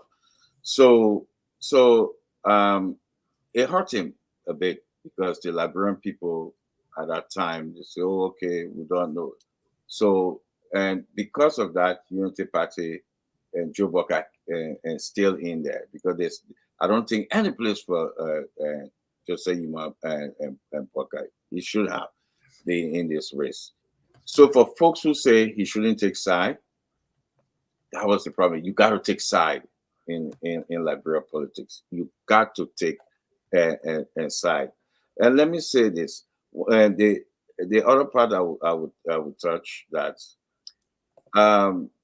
people, some Unity Party, ANC people or CPA people who may want him to go to GMB. Remember something. One of the reasons that the Unity Party hates Musa Ability is because of commies. True. It's because of commies. They What they hate, hate me for too. that why they hate Musa Ability, Ben, they want to destroy.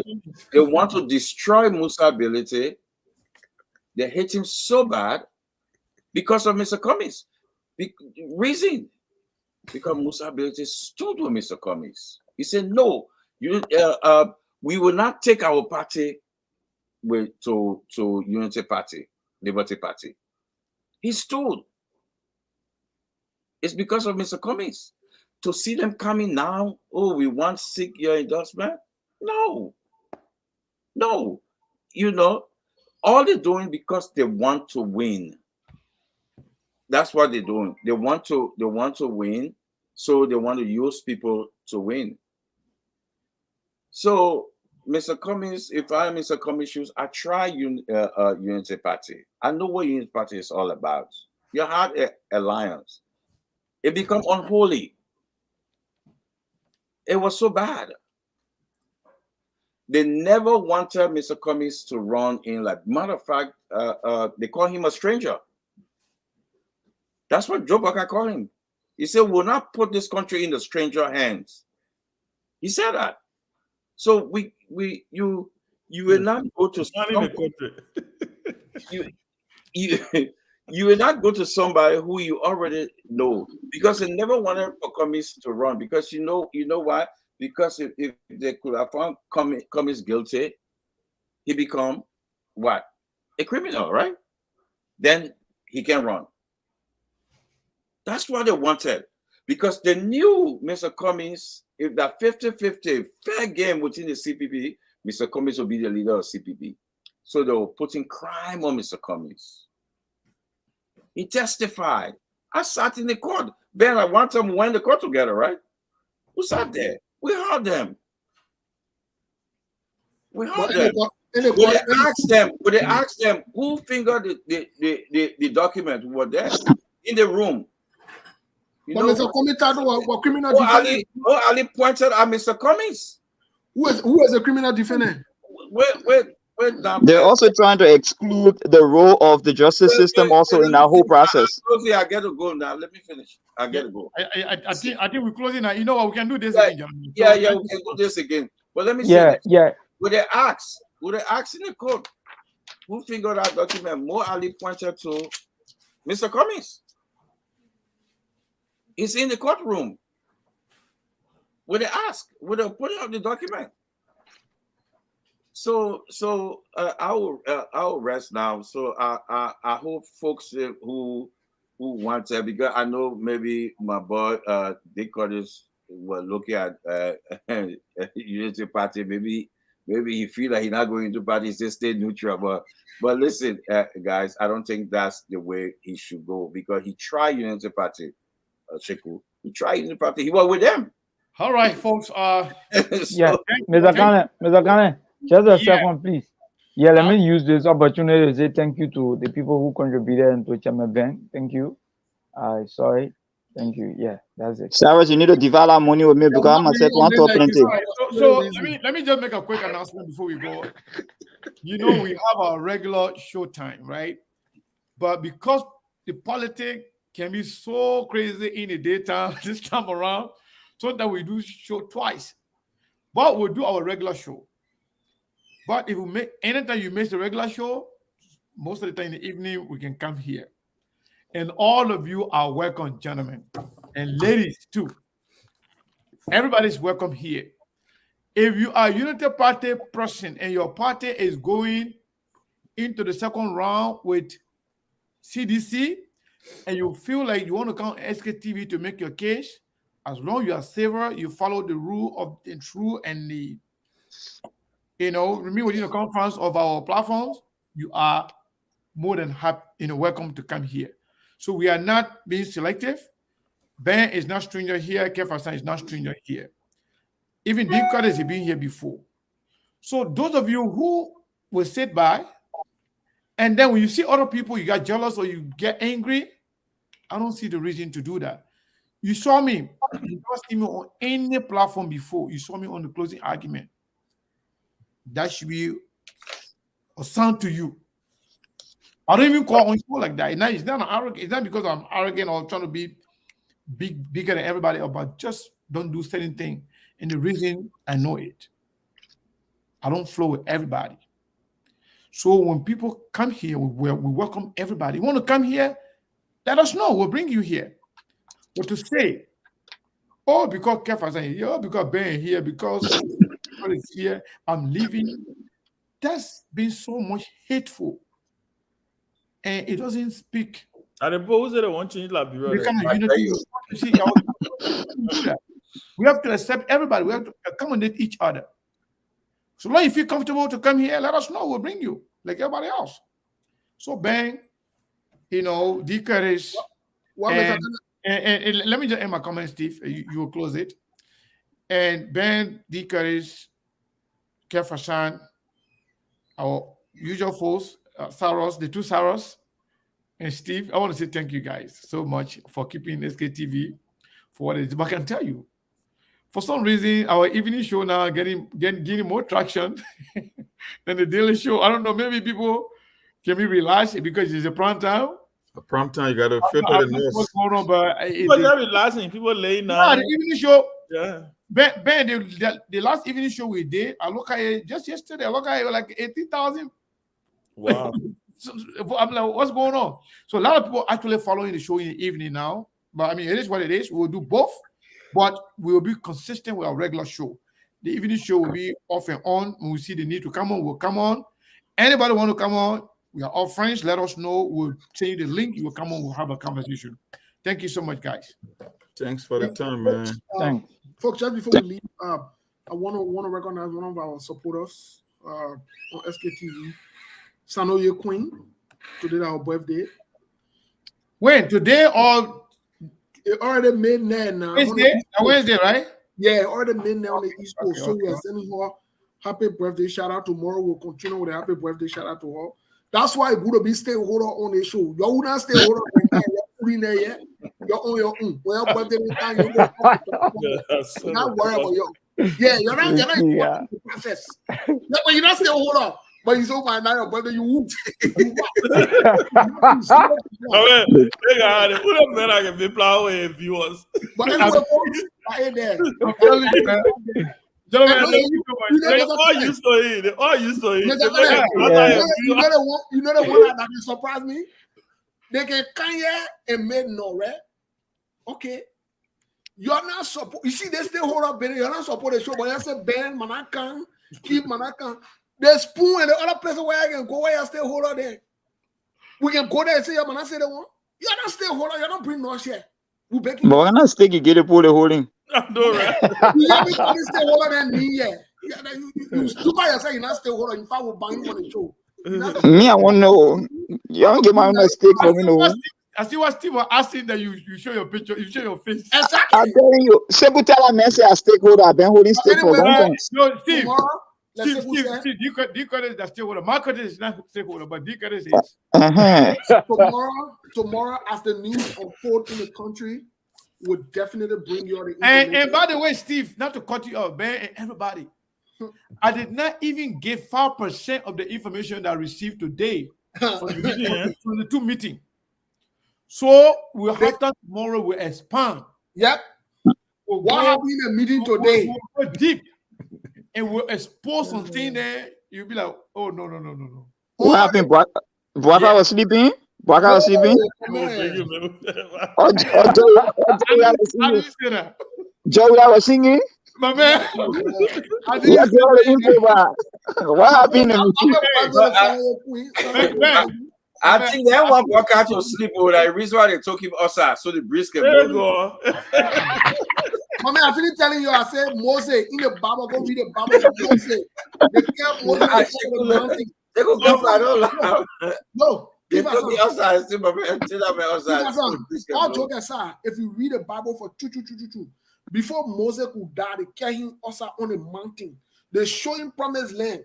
No, but you know what? They say Cummings was showing the man. Cummings stood on the tag was showing the man the mansion. You see, you will not get it. You argue the CBB, but no, Ben. I beg you don't make anything fun, Chairman Ben. Mr. Kumigan called Joseph Boakai. They need they're calling that Joe Ball. They said Joe Ball, go over there. You will not see some. But Steve, let me ask you a quick question. Yeah, but we gotta go. That picture, they were sitting outside, right? Yeah, it was sitting outside. Yeah, sitting outside on the deck. That Boakai couldn't look in the face of Cummings. You saw that? No, but let me tell you what happened. You saw that picture, right? You know, let me give you the breaking news before we go to bed. You know what Boakai King there? Joe Ball there, free thing. Joe Ball see the nice in a position. He said Joe Ball won't get comfortable, so he said he won't sit down. He said, no, I gotta show you something, Joe Ball. Joe Ball came and said, me, I'm a Christian. Let me show you my son and mountain. You see the whole set there? You will not see leg, brother. Yeah. So I know they coming cause me to again. Yeah, I like yo. Tomorrow, make my post with Joe Ball, and I will compare him to the days of Moses, where they show Moses from the land. Just so you know, I made that post. They show Moses from the land, and I see leg that Joshua King and saw leg.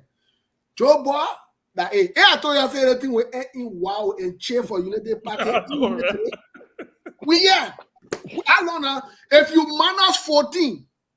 No, yeah, you even pick the thing here. The election commission, all of y'all bouncing around the 7, and the P14.